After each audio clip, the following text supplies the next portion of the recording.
వాసుదేవ వాసుదేవ జై సద్గురుదేవ. శుక్లాంబరధరం విష్ణుం శశివర్ణం చతుర్భుజం ప్రసన్నవదనం ధ్యాయేత్ సర్వవిఘ్నోపశాంతయే. గురుబ్రహ్మా గురుర్విష్ణుః గురుర్దేవో మహేశ్వరః గురు సాక్షాత్ పరబ్రహ్మ తస్మై శ్రీ గురవే నమః. యో నిత్యమచ్యుతపదాంబుజయుగ్మరుక్మాం వ్యామోహతస్థితరాణి తృణాయ మేనే. అస్మద్గురోర్భగవతోస్య దయైకసింధో రామానుజస్య చరణౌ శరణం ప్రపద్యే. ఓం నమో బ్రహ్మాదిభ్యో బ్రహ్మ విద్యా సంప్రదాయ కర్తృభ్యో వంశ ఋషిభ్యో మహభ్యో నమో గురుభ్యః. సర్వోపప్లవరహితః ప్రజ్ఞానఘనః ప్రత్యగర్ధో బ్రహ్మైవాహమస్మి బ్రహ్మైవాహమస్మి. ఆనందైకరసప్రసార విలసన్మందస్మితాస్యం కృపాపారీణం నిజభక్తమానసనవాంభోజాతభానోదయం. కాలజ్ఞాన విదగ్రణిం శివకరం కాళీ సమం సద్గురుం బ్రహ్మజ్ఞానమయం నమామి హనుమత్కాళీ ప్రసాదాహ్వయం. అరుణాం కరుణాతరంగితాక్షీం ధృతపాశాంకుశపుష్పబాణచాపాం అణిమాధిభిరావృతామయూకైః అహమిత్యేవ విభావయే భవానీం. యా దేవీ సర్వభూతేషు మాతృరూపేణ సంస్థితా నమస్తస్యై నమస్తస్యై నమస్తస్యై నమో నమః. ఓం శ్రీ గురుభ్యో నమః. ఓం శ్రీమాత్రే నమః. ప్రియ భగవద్బంధువులారా, సద్గురుదేవుల యొక్క పరమ పరిపూర్ణమైనటువంటి అనుగ్రహంతో శ్రీ కాశీ విశ్వేశ్వర సమేత శ్రీ రాజరాజేశ్వరి అమ్మవారి యొక్క దివ్యానుగ్రహంతో ఆలయ ప్రాంగణంలో వేంచేసి ఉన్న శ్రీ వీరాంజనేయ స్వామి వారి యొక్క దివ్యమైన అనుగ్రహంతో దేవాలయ ప్రాంగణంలో విరాజిల్లుతున్నటువంటి దేవతామూర్తుల అందరి దివ్య చరణారవిందములకు సాష్టాంగ దండ ప్రణామాలు తెలియజేస్తూ, అలాగే అలాంటి దైవం యొక్క తత్వాన్ని మనకి శరీరంతో నడిచి వాక్కు ద్వారా మనకు అందించి ఎప్పటికీ చెడిపోనటువంటి జ్ఞాన పదార్థాన్ని అందించినటువంటి గురుస్వరూపులైన బ్రహ్మశ్రీ బిట్రా పట్టాభిరామయ్య గురువు గారి యొక్క దివ్య చరణారవిందాలకి సాష్టాంగ దండ ప్రణామాలు సమర్పిస్తూ, మీ అందరి హృదయాలలో నిండి నిమిడీకృతమై ఉన్న ఆ జగజ్జనని శ్రీ లలితాపుర పట్టారిక అమ్మవారి యొక్క దివ్య చరణారవిందములకు సాష్టాంగ దండ ప్రణామాలు సమర్పిస్తూ, మనం చక్కగా 7 రోజుల కార్యక్రమంలో దేవీ భాగవతాంతర్గతమైనటువంటి విషయాలన్నీ తెలుసుకునే ప్రయత్నం ప్రవచనం ద్వారా ప్రారంభం చేసుకుంటూ, నిన్న మొన్నటి రోజున అమ్మవారి యొక్క దివ్య మంత్రాలైన ఐంకార క్లీంకార మహాబీజాక్షరాల యొక్క ఆ మంత్రముల వెనుక ఉన్నటువంటి చరిత్ర, దానిని ఎలా జపం చేసి ఎలాంటి వారు ముక్తిని పొందారు అనేటువంటి విషయాన్ని కూడా మనం తెలుసుకోవడం జరిగింది. అయితే ఇక్కడ మనం ఒక విషయాన్ని గమనించాలి. శ్రవణం చేస్తున్నాం కదా, శ్రవణంలో ఎలాంటి శ్రవణం చేస్తున్నాం? దేవీ భాగవత ప్రారంభంలో సాత్విక ప్రధానమైన శ్రవణమని, రాజస ప్రధానమైన శ్రవణమని, తామసిక ప్రధానమైనటువంటి శ్రవణమని వినేటువంటి వాటిలో కూడా 3 రకాలు చెప్పారు. సాత్వికమైనటువంటి శ్రవణం అంటే మోక్షాన్ని ప్రతిపాదించేవి, మన తత్వాన్ని నిజరూపాన్ని ఎరుక చేసేవి, మనం దేనివల్ల మనం అటువంటి ఆనందమైనటువంటి జ్ఞానాన్ని అందుకోలేకపోతున్నాం, ముక్తికి మనం ఎందుకని దూరం అయిపోతున్నాం అనే విషయాల గురించి తెలియచేసేవి సాత్విక శ్రవణం. అలాగే రాజసిక శ్రవణం ఎలా ఉంటుందంటే ఎవరి మీదకి పోయి దండయాత్రకు వెళ్ళారు, ఎవరి ఇంట్లో ఏం జరుగుతోంది, అత్తాకోడలు కొట్టుకున్నారా, తండ్రి కొడుకులు కొట్టుకున్నారా, ఇలాగా కాస్త రాజసమైనటువంటి విషయాల పట్ల గనక శ్రవణాసక్తి కలిగి ఉంటే దాన్ని రాజసిక శ్రవణము అన్నారు. ఇక తామసిక శ్రవణము అంటే అరిషడ్వర్గాల ప్రతిపాదితమైనటువంటి విషయ సుఖాల పట్ల కలిగేటువంటి సంగమాలు. అంటే కామం గురించి మాట్లాడుకోవడం, క్రోధం గురించి మాట్లాడుకోవడం, లోభం గురించి మాట్లాడుకోవడం, మతం గురించి మాట్లాడుకోవడం, మోహం గురించి మాట్లాడుకోవడం, మాత్సర్యం గురించి మాట్లాడుకోవడం. ఈ వర్గాల గురించి మాట్లాడుకునేటువంటి విషయాలు ఏవైతే ఉన్నాయో వాటి పట్ల ఆసక్తి కలిగినటువంటి శ్రవణాసక్తి కలిగిన వాళ్ళు ఎవరైతే ఉన్నారో వాళ్ళు తామసిక శ్రవణాసక్తి కలిగిన వాళ్ళు అన్నారు. మరి మనందరం కూడా సాత్విక శ్రవణమే చేస్తున్నాం. ఎందుకంటే 7 రోజుల కార్యక్రమమే కాదు, గురుదేవులు మనకు అనుగ్రహించినటువంటి ఈ జ్ఞానప్రసాద కార్యక్రమం 37 సంవత్సరాల నుంచి నిర్విరామంగా సాగుతూ ఈ సాత్విక శ్రవణంలో మనందరం ఉన్నాం. అయితే ఈ శ్రవణాన్ని మనం ఎంతవరకు వినియోగించుకోగలుగుతున్నాం, సద్వినియోగం చేసుకోగలుగుతున్నాం అంటే మనకి మహాత్ములు చిన్న కథ చెప్పారు. ఓ చోట ఓ రాజుగారు సభ తీర్చి ఉన్న సమయంలో ఓ బ్రహ్మరాక్షసుడు ఆ సభలోకి ప్రవేశించాడు. ఆయన చేతిలో 3 పుర్రెలు ఉన్నాయి. రాజుగారిని ప్రశ్నించాడు ఆ బ్రహ్మరాక్షసుడు, అయ్యా ఈ 3 పుర్రెలు కూడా సద్గురుదేవుల సన్నిధానంలో సత్సంగ శ్రవణం చేసిన పుర్రెలు. ఈ 3 కూడా, ఈ 3 సత్సంగాన్ని విన్నవి, ఈ 3 చక్కగా పురాణాలు విన్నవి, ఈ 3 చక్కగా రామాయణ భారత ఇతిహాసాలన్నీ విన్నాయి. వీటిలో ఉత్తమోత్తమైన పుర్రె ఏది అని అడిగాడండి రాజుగారిని.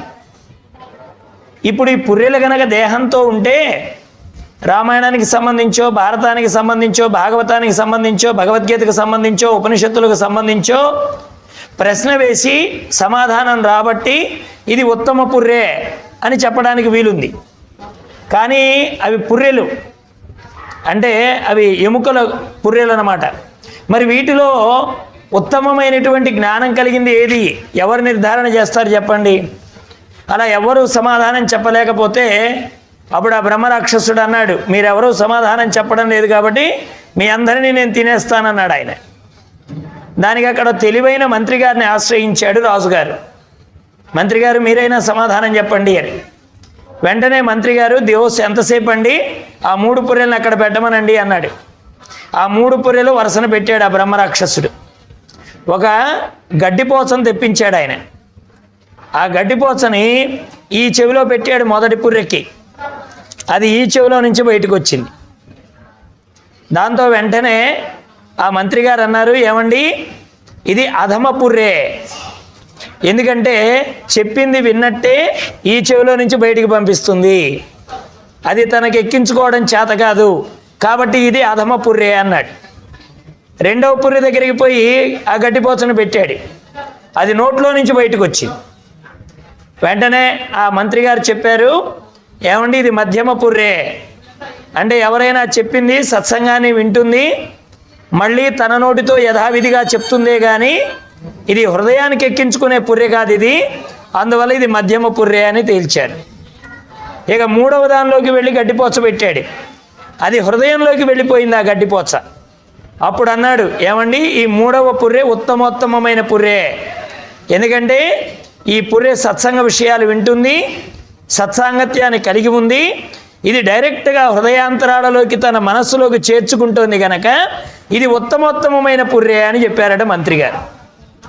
అలాగే మనం కూడా సత్సంగం వింటున్నాం, మహాత్ముల సత్సాంగత్యం చేస్తున్నాం, శ్రవణాన్ని కలిగి ఉంటున్నాం. ఇప్పుడు మనం ఏ పుర్రె జాతికి చెందిన వాళ్ళమో ఎవరికి వాళ్ళు ప్రశ్నించుకోవాలి. సత్సంగంలో మనం ఎలాంటి వాళ్ళం?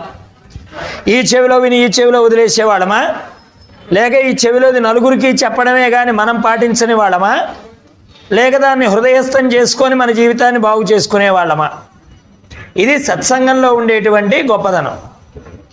కాబట్టి అటువంటి సత్సంగ శ్రవణ విశిష్టతని మనకు మహాత్ములు తెలియచేశారు.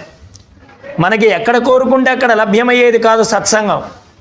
ఎందుకంటే ప్రపంచంలో చాలా విషయాలు మీకు లభ్యమవుతాయి, కానీ మీ గురించి మీకు తెలిపేటువంటి విద్య లభించడం అనేటువంటిది చాలా కష్టతరమైనటువంటి విషయం. పైగా పరమేశ్వరుడు నీవయ్యున్నాడు అనేటువంటి జ్ఞానాన్ని తెలిపే గురువులు దొరకడం మరింత దుర్లభం. ఒకవేళ అలాంటి జ్ఞానాన్ని తెలిపే గురువులున్నా మనం మన జీవితంలో వాళ్ళ సాంగత్యాన్ని ఆశాంతం అనుభవించేటువంటి అదృష్టం దొరకడం అది చాలా దుర్లభం అన్నమాట. అందుకని ఈ దేవీ భాగవతంలో వ్యాస భగవానుల వారు చెప్తున్నారు, జనమేజయులు వారు వింటున్నారు. ఆ సమయంలో వేదవ్యాస మునీంద్రుల వారిని ఒక ప్రశ్న వేశాడు. అయ్యా, అమ్మవారి చేతిలో ఆయుధాలు ఉంటాయి కదా, పైగా అమ్మవారు చాలామంది రాక్షసుని చంపినట్టుగా మనం చరిత్రలో వింటున్నాం కదా, మరి ఇలాగ చంపడం ప్రధానంగా కలిగినటువంటి కథల్ని తామసిక కథలు అంటారని నీవే చెప్పావు కదా. సాత్విక శ్రవణం, రాజసిక శ్రవణం, తామసిక శ్రవణం. మరి ఇలా అమ్మవారు ఎందుకని రాక్షసుని దునుమాడాల్సి వచ్చింది? పైగా అమ్మ జగజ్జనని అన్నారు కదా మీరు, ఆ జగజ్జననికి అందరూ బిడ్డలే కదా, మరి ఇటువంటి బిడ్డల్ని అమ్మే ఎందుకు సంహారం చేయవలసి వచ్చింది? విశేషించి మనందరికీ తెలిసేటువంటి కథ ఏంటంటే మహిషాసురమర్దని అవతారం. ఎందుకంటే మనకు అమ్మవారు దసరా రోజుల్లో మనకి 2 నవరాత్రులు ప్రముఖంగా చెప్తారు. మొదటిది వసంత నవరాత్రులు, రెండవది దసరా నవరాత్రులు. వసంత నవరాత్రుల్లో ఎప్పుడు వస్తాయి? చైత్రమాసంలో వస్తాయి. దసరా నవరాత్రులు ఎప్పుడు వస్తాయి? ఆశ్వీజ మాసంలో వస్తాయి. చైత్రము అంటే అర్థం ఏమిటి? చిత్ త్రా ఇది చైత్రం. చిత్ అంటే జ్ఞానం, త్రా అంటే రక్షించడం. మన జ్ఞానాన్ని పరిరక్షించేటువంటి సాధనలో మొట్టమొదటి మార్గం గనక దాన్ని చైత్రమాసంలో వసంత నవరాత్రులు అన్నారు. రెండవది మనకి దసరా నవరాత్రులు ఆశ్వీజ మాసంలో శరన్నవరాత్రుల పేరిట మనం జరుపుకుంటాం. అవి ఆశ్వీజ మాసంలో వస్తాయి. ఆ అంటే లేదని, శ్వ అంటే రేపు అని అర్థం. అశ్వ అనే పదానికి అర్థం ఏమిటంటే రేపటి రోజున ఉండనిది అనే అర్థం. ఈ దేహాన్ని కూడా నమ్మడానికి వీల్లేదు. ఇదమిద్దరు 100 ఏళ్ళు చెప్తున్నారే కానీ ఎప్పుడు మరణం ఏ క్షణాన ఏ రూపంలో వస్తుందో, ఏ వయస్సులో మరణం వస్తుందో మనం చెప్పలేం. కాబట్టి ఈ 2 నవరాత్రులకి మధ్యలో దాదాపుగా 6 నెలల సమయం ఉంటుందండి. మీరు లెక్కేసుకోండి. ఇది చైత్రమాసానికి ఆశ్వీజ మాసానికి మధ్య 6 నెలలు ఉంటుంది. మళ్ళీ ఆశ్వీజ మాసం నుంచి మళ్ళీ చైత్రానికి 6 నెలలు ఉంటుంది. అంటే సాధనలో సరిగ్గా మనం మధ్య భాగంలో ఉన్నప్పుడు వసంత నవరాత్రి నుంచి ప్రారంభం చేస్తే ఆశ్వీజ మాసంలో నవరాత్రులు వస్తాయి. అంటే మనం భగవంతుణ్ణి ఆశ్రయించడానికి ప్రారంభం చేసిన సాధన 6 నెలలు కాగానే మనం ఎంతవరకు ఆచరించుకోగలుగుతున్నాం, ఎంతవరకు మన సాధనలో మనం ఇంప్రూవ్ కాగలిగాం అని ఎవరికి వారు పరీక్ష పెట్టుకోవడానికి అమ్మవారి ఈ నవరాత్రులను అనుగ్రహించారు.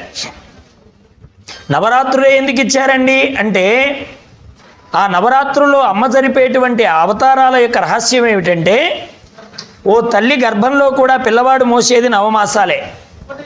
ఎలాగైతే ఓ తల్లి తన గర్భంలో బిడ్డని రక్షిస్తోందో అలాగే అమ్మ కూడా మనందరినీ తన బిడ్డలుగా ఆవిడ భావన చేసి మనల్ని వేధించేటువంటి ఏ గుణాలైతే ఉన్నాయో కామము, క్రోధము, లోభము, మోహము, మదము, మాత్సర్యము, మలము, విక్షేపము, ఆవరణము, ఈ దోషాలన్నీ కూడా మనల్ని బాధిస్తున్నాయి.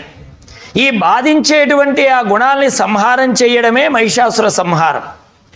మహిషము అంటే అర్థం ఏమిటంటే దున్నపోతు అని చెప్పారండి. దున్నపోతు యొక్క సంహారం. మన వాళ్ళు చెప్తారు కదా, దున్నపోతుకుండే లక్షణం ఏమిటి? అది త్రోవన వెళ్ళదు, అడ్డదిడ్డంగా పోతూ ఉంటుంది. ఎక్కడైనా ఒక ఆవులు అనేవి ఒక క్రమ పద్ధతిలో పెడతాయి.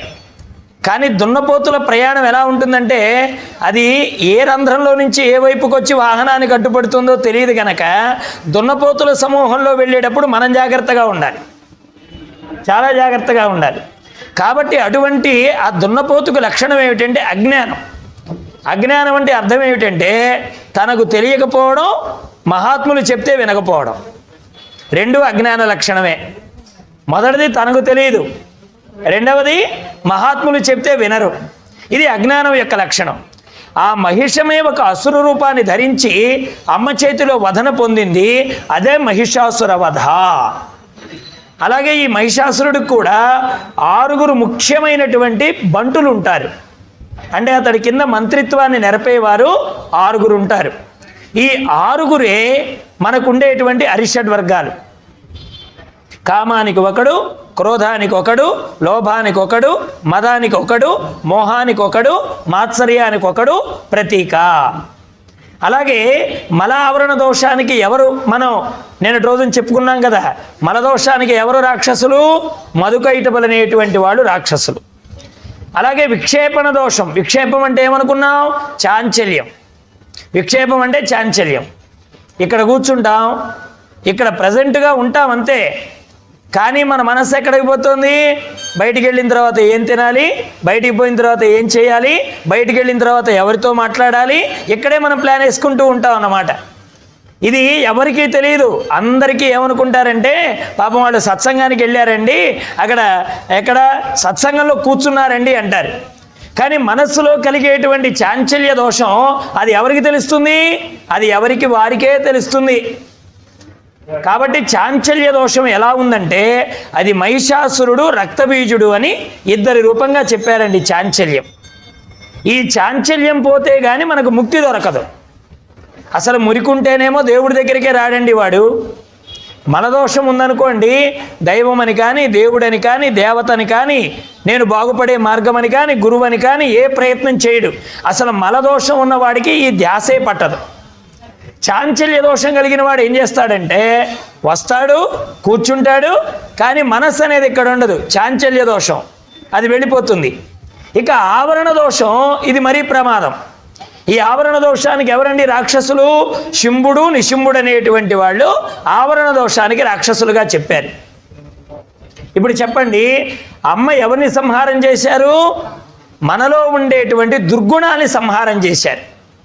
దేవీ భాగవతం అంటే ఏమిటి? జ్ఞానస్వరూపం. మనం జ్ఞానాన్ని పొందడానికి అడ్డుగా ఉండేటువంటి అరిషడ్ వర్గాల యొక్క నిర్మూలన. అలాగే మనకేవైతే జ్ఞానాన్ని పొందనివ్వకుండా మల విక్షేప ఆవరణ దోషాలుగా కనబడుతున్నాయో వాటిని తొలగించుకోవడమే దేవీ భాగవతంలో ఉండేటువంటి రహస్యం.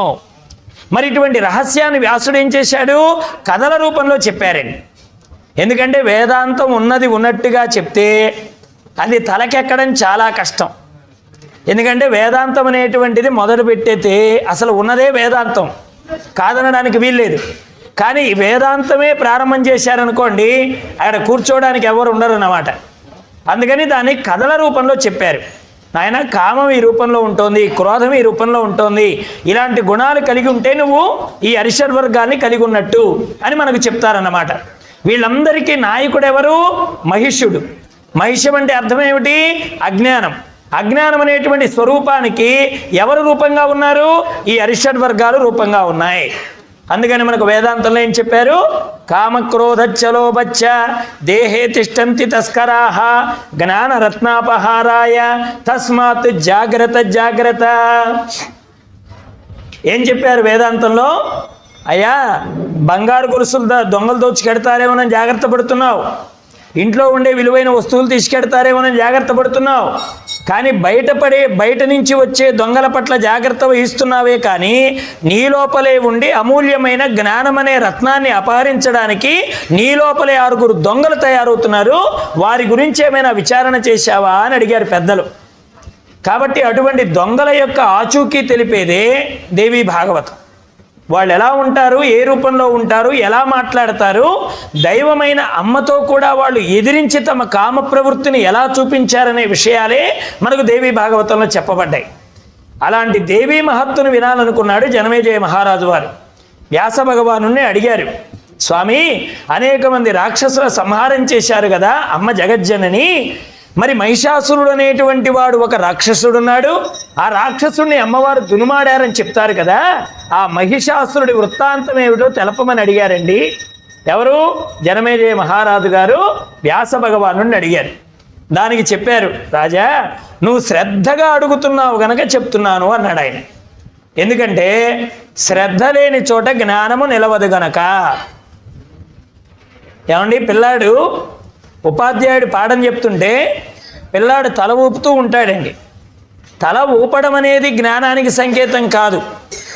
రేపటి రోజున పరీక్ష ఎదురైనప్పుడు వాడి తలపులలో ఉన్నటువంటి జ్ఞానాన్ని పేపర్ మీద పెడితే అప్పుడు వాడు తల ఊపిన దానికి అర్థం. అంతేగాని తల ఇలా ఇలా ఊపినంత మాత్రాన జ్ఞానం వచ్చిందనుకోవడానికి వీల్లేదన్నమాట. అందుకనే ఎక్కడైనా శ్రద్ధ భక్తి లేకపోతే వైరాగ్యం రావడం చాలా కష్టం. కాబట్టి నువ్వు శ్రద్ధగా అడుగుతున్నావు కనుక చెప్తున్నాను. ఇంకో రహస్యం చెప్పాడండి ఇక్కడ వ్యాసుడు. భక్తి శ్రద్ధలు లేనటువంటి వారికి ఈ దేవీ భాగవతం అర్థం కాదు అన్నారు. అంతే. భక్తి శ్రద్ధలు లేనటువంటి వారికి అమ్మతత్వం అర్థం కాదు అన్నాడండి వ్యాస భగవానుడు. అలాంటి అమ్మ గురించి చెప్తున్నాను విను అని చెప్తూ, పూర్వం మహిషుడు అనే పేరు కలిగిన ఒక రాక్షసుడు ఉన్నాడు అని చెప్పారు. మీరు ఎక్కడైనా చూడండి, మహాత్ములు ప్రశ్నిస్తే కానీ జవాబు చెప్పరండి. ఎందుకంటే ప్రశ్న చాలా అవసరం. లోకంలో మహాత్ములైనటువంటి వాళ్ళని మనం వెళ్ళి ప్రశ్న అడుగుతాం. ఆ ప్రశ్నలు ఎలా ఉంటాయంటే, కొంతమంది అసలు ఈయనకి ఎంతవరకు తెలుసు అని ప్రశ్న వేసేవాడు, కొంతమంది ప్రశ్న వేసేవాళ్ళలో కూడా రకాలు ఉంటారని చెప్పారండి మా గురువు గారు. అసలు ఇతనికి ఎంతవరకు తెలుసో ప్రశ్నిద్దామనుకొని పరీక్ష కోసం ప్రశ్నించేవాడు కొంతమంది. ఇంకొంతమంది ఉంటారండి, అసలు ఈయన ఏం చెప్పినా వ్యతిరేకిద్దామని మనస్సులో అనుకుంటూ ప్రశ్నించేవాళ్ళు కొంతమంది. ఇంకొంతమంది నిజంగా తెలుసుకుందామనే తపనతో అడిగి ఈ మార్గంలో పెడితే మాకు ముక్తి లభిస్తోంది కదా అని గురువుని పరిణిపాతంతో ప్రశ్నించేవాళ్ళు కొంతమంది. వీళ్ళలో ఉత్తమోత్తమైన ప్రశ్న వేసేవాళ్ళు ఎవరంటే, ఎంతవరకు ఇతడికి తెలుసని ప్రశ్నించేవాళ్ళు తామసీకులు. ఏది చెప్పినా అడ్డుపడి ఇంకో ప్రశ్న వేద్దామనుకునేవాళ్ళు రాజసీకులు. మరి సాత్వికులు ఎవరు? ఒక మంచి మార్గాన్ని మనం తెలుసుకొని ఆ మార్గంలో ప్రయాణం చేసి మన బ్రతుకుని పండించుకుందామని ఎవరైతే గురువుని ప్రణిపాతంతో పరిప్రశ్న వేస్తారో అలాంటి పరిప్రశ్న వేసేవాళ్ళు కావాలండి గురువుకి. అంతేగాని ఉబుసుపోక ప్రశ్నించేవాళ్ళు, ఇతనికి ఎంతవరకు తెలుసు అని శోధించి పరిశీలన చేసి రంధ్రాన్వేషణ చేస్తూ ప్రశ్న వేసేవాళ్ళు, వీళ్ళు ప్రశ్న వేయడానికే అర్హత లేదు వాళ్ళకి. కాబట్టి ఆయన అడుగుతున్నాడు వ్యాస భగవానుడు, అయ్యా నువ్వు శ్రద్ధతో అడుగుతున్నావు కాబట్టి చెప్తున్నాను. లోకంలో అందరికీ ఈ రహస్యం అనేటువంటిది అర్థమయ్యేటువంటిది కాదు. ఆ మహిష్యుడు, ఈయన పూర్వం ఒక ఆయన ఉండేవాడు. వాడు పసిడి కొండ దగ్గరికి పోయి, అంటే బంగారు కొండ దగ్గరికి పోయి బ్రహ్మను గురించి తపస్సు చేయగా ఆ బ్రహ్మ వరాన్ని కోరుకోమన్నాడు. మీరు ఒక విషయం గుర్తుపెట్టుకోండి, తపస్సు చేసి బ్రహ్మనైనా మీరు దర్శనం చేయొచ్చే కానీ బ్రహ్మ జ్ఞానం కావాలంటే మాత్రం గురువు రావాల్సిందే. గుర్తుపెట్టుకోండి. తపస్సు చేసి బ్రహ్మను గురించి వరాలు అడిగాడు రావణాసురుడు. మరి రావణాసురుడు ఎందుకు నాశనం అయ్యాడు? ఆయనకు బ్రహ్మ దర్శనం అయిందే కానీ బ్రహ్మజ్ఞానం లేదు. బ్రహ్మజ్ఞానం అయితే సీతం ఎవరు, రాముడెవరు అని కొద్దిగా విచక్షణ జ్ఞానంతో అమ్మవారిని ఆశ్రయించి ఉండేవాడు. బ్రహ్మ దర్శనమైనా తేలికవుతుందే కానీ బ్రహ్మజ్ఞానము దుర్లభము. ఇది చెప్పింది మనకు రామాయణం. అలాగే బ్రహ్మ దర్శనం చేసిన వాడు భాగవతంలో ఒక ఆయన ఉన్నాడు, హిరణ్యకశ్యపుడు. ఆయన బ్రహ్మ దర్శనం చేశాడు. నాకు చావడానికి వీలు లేకుండా కొన్ని వరాలు అడిగాడు. నేను ఇంట్లో చావకూడదు, బయట చావకూడదు, జంతువుల చేత చావకూడదు, నరుల చేత చావకూడదు, ఆకాశంలో చావకూడదు, భూమి మీద చావకూడదు, ఇలాగ చాలా రకాల కోరికలు అడిగాడు బ్రహ్మగారిని. బ్రతికాడా? బ్రహ్మగారిని ఇన్ని వరాలు అడిగిన హిరణ్యకశ్యపుడు బ్రతికాడా? కారణం ఏమిటి? బ్రహ్మ దర్శనం అయ్యిందే కానీ బ్రహ్మజ్ఞానం హిరణ్యకశ్యపుడికి లేదు. అలాగే మహిషాసురుడు కూడా బ్రహ్మ దర్శనం చేశాడు. అంటే నీ తపస్సు చేత నువ్వు బ్రహ్మను చూడొచ్చు, నీ తపస్సు చేసే బ్రహ్మ అనుగ్రహం కలగొచ్చు, కానీ బ్రహ్మజ్ఞానము కలగాలంటే మాత్రం గురువు తప్పనిసరి. ఇది గుర్తుపెట్టుకోండి. వాచాజ్ఞానము పుస్తక జ్ఞానం పనికిరాదు. అక్కడ గురుముఖస్తుగా వచ్చిన జ్ఞానమే అక్కడ నిలబడుతోంది. అంతేగాని పుస్తక జ్ఞానం ఎంతవరకు ఉంటుంది? పుస్తకంలో ఉన్నంతవరకే ఉంటుంది, తర్వాత చెప్పదు పుస్తక జ్ఞానం. అయితే గురువు ఏం చేస్తాడు? పుస్తకంలో ఉన్న రహస్యాన్ని భేదించి శిష్యుడికి చెప్తాడు. అన్నింటికంటే గొప్ప అదృష్టం ఏంటో తెలుసా అండి? శరీరంతో గురువుని ఆశ్రయించడం. శరీరంతో ఉన్న గురువుని, అంటే చాలామంది అంటారు మాకు మలయాళ స్వామి అంటే ఇష్టం అండి, చాలా గొప్ప విషయమే, కానీ ఇప్పుడు ఆ గురుదేవులు శరీరంతో లేరే. కొంతమంది అంటారు మాకు ఫలానా గురుదేవులు అంటే ఇష్టం అండి అనొచ్చు. అది మంచి పనే. కానీ ఎక్కడైతే మన అజ్ఞానము తిమిరము నాశనం అయిపోతుందో అలాంటి బోధ చేయగలిగిన గురువుని ఆశ్రయించడం అనేటువంటిది చాలా గొప్ప విషయం. అందుకని మహాత్ములు ఏం చెప్పారంటే, అదృష్టాల్లోకెల్లా అదృష్టం ఏమిటంటే ఆశ్రయించిన గురువు దేహంతో ఉండడం అని చెప్పారండి. ఆశ్రయించిన గురువు దేహంతో ఉన్నాడనుకో, మన ప్రశ్నలు వెళ్ళి గురువుని అడగచ్చు, అప్పుడు ఆ గురువు దాన్ని తీరుస్తాడన్నమాట. అందుకని బ్రహ్మగారు కనిపించిన మహిషాసురుడు ఏమడిగాడు? నాకు చావు లేకుండా వరాన్నిమ్మని కోరుకోమని ఆయన ఒక వరాన్ని కోరాడు. చావు లేకుండా నాకు వరం కావాలి. అప్పుడు బ్రహ్మగారు అన్నారు, నాయన చావు లేకుండా వరాన్ని కోరడం అంటే అది దుర్లభం. జాతస్య హి ధ్రువం మృత్యు ధ్రువం జన్మ మృతస్య చ. లోకంలో ఒక నియమం ఉన్నది. ఇది నియమం కూడా కాదండి, శాసనం. గుర్తుపెట్టుకోండి. నియమాన్ని నువ్వు పాటించవచ్చు, పాటించకపోవచ్చు. నియమం ఏమిటండి? నాయన తెల్లవారుజామున లేవాలి, భగవంతుని ప్రార్థన చేసుకోవాలి, కాలకృత్యాలన్నీ తీర్చుకున్న తర్వాత భగవత్ సన్నిధానానికి వెళ్ళాలి. ఇది నియమం. ఆ నియమం నువ్వు పాటిస్తే పాటించవచ్చు, లేకపోతే లేకపోవచ్చుగాక. అది అమలు పరచవచ్చు, పరచలేకపోవచ్చుగాక. కానీ శాసనాన్ని అతిక్రమించేటువంటి అంత పని ఇంతవరకు ఎవడూ చేయలేదు. ఏమిటా శాసనం? పుట్టిన ప్రతిదీ మరణిస్తుంది. అదండి శాసనం. ఈ శాసనాన్ని ఎవరైనా అతిక్రమించిన వాళ్ళు ఎవరైనా ఉన్నారా లోకంలో? చూపించండి ఒక్కసారి. పుట్టింది ప్రతిదీ మరణించాల్సిందని శాసనం కదా. కాదండి, ఇది లేదు, ఇది ఉన్నది అని మీరు అనవలసి వస్తే ఎక్కడో సప్తర్షుల్ని చెప్పొచ్చేమో, ఎవరో చిరంజీవులు ఉన్నారు వారి గురించి చెప్పొచ్చేమో. కానీ మనకు కనబడుతున్న ఈ దృశ్యమాన ప్రపంచంలో కనిపించే ప్రతిదీ కూడా నశించిపోతోంది.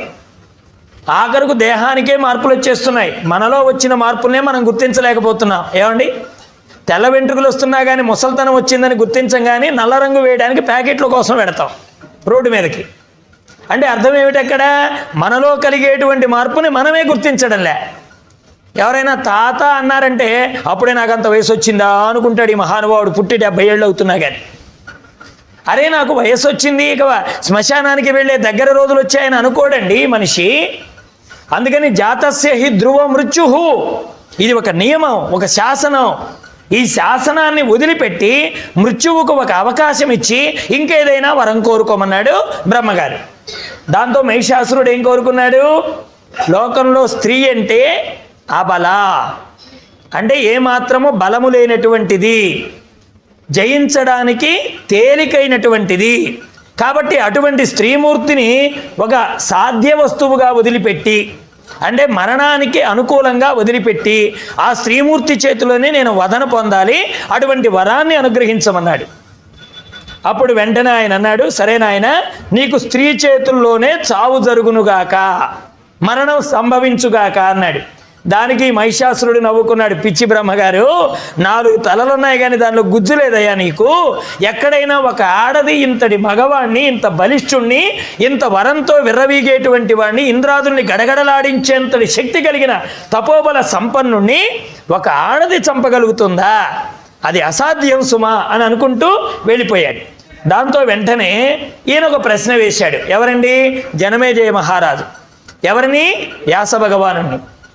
ఎక్కడైనా ఒక విషయం గుర్తుపెట్టుకోండి, ప్రశ్నించడం అనేది ఎలా ఉండాలంటే నేను తెలుసుకోవాలనే వినయంతో అడగాలి, ముందు చెప్పినట్టుగా. అలాగే ఇక్కడ జనమేజయుడు ఏమడుగుతున్నాడు? అయ్యా, అలాంటి ప్రశ్న ఇక్కడ నాకు ఒక అడ్డు తగులుతున్నానని ఏమనుకోవద్దు. అసలు ఈ మహిషాసురుడు ఎవడు, వాడికి అలాంటి రూపం ఎందుకు వచ్చింది అని అడిగాడే.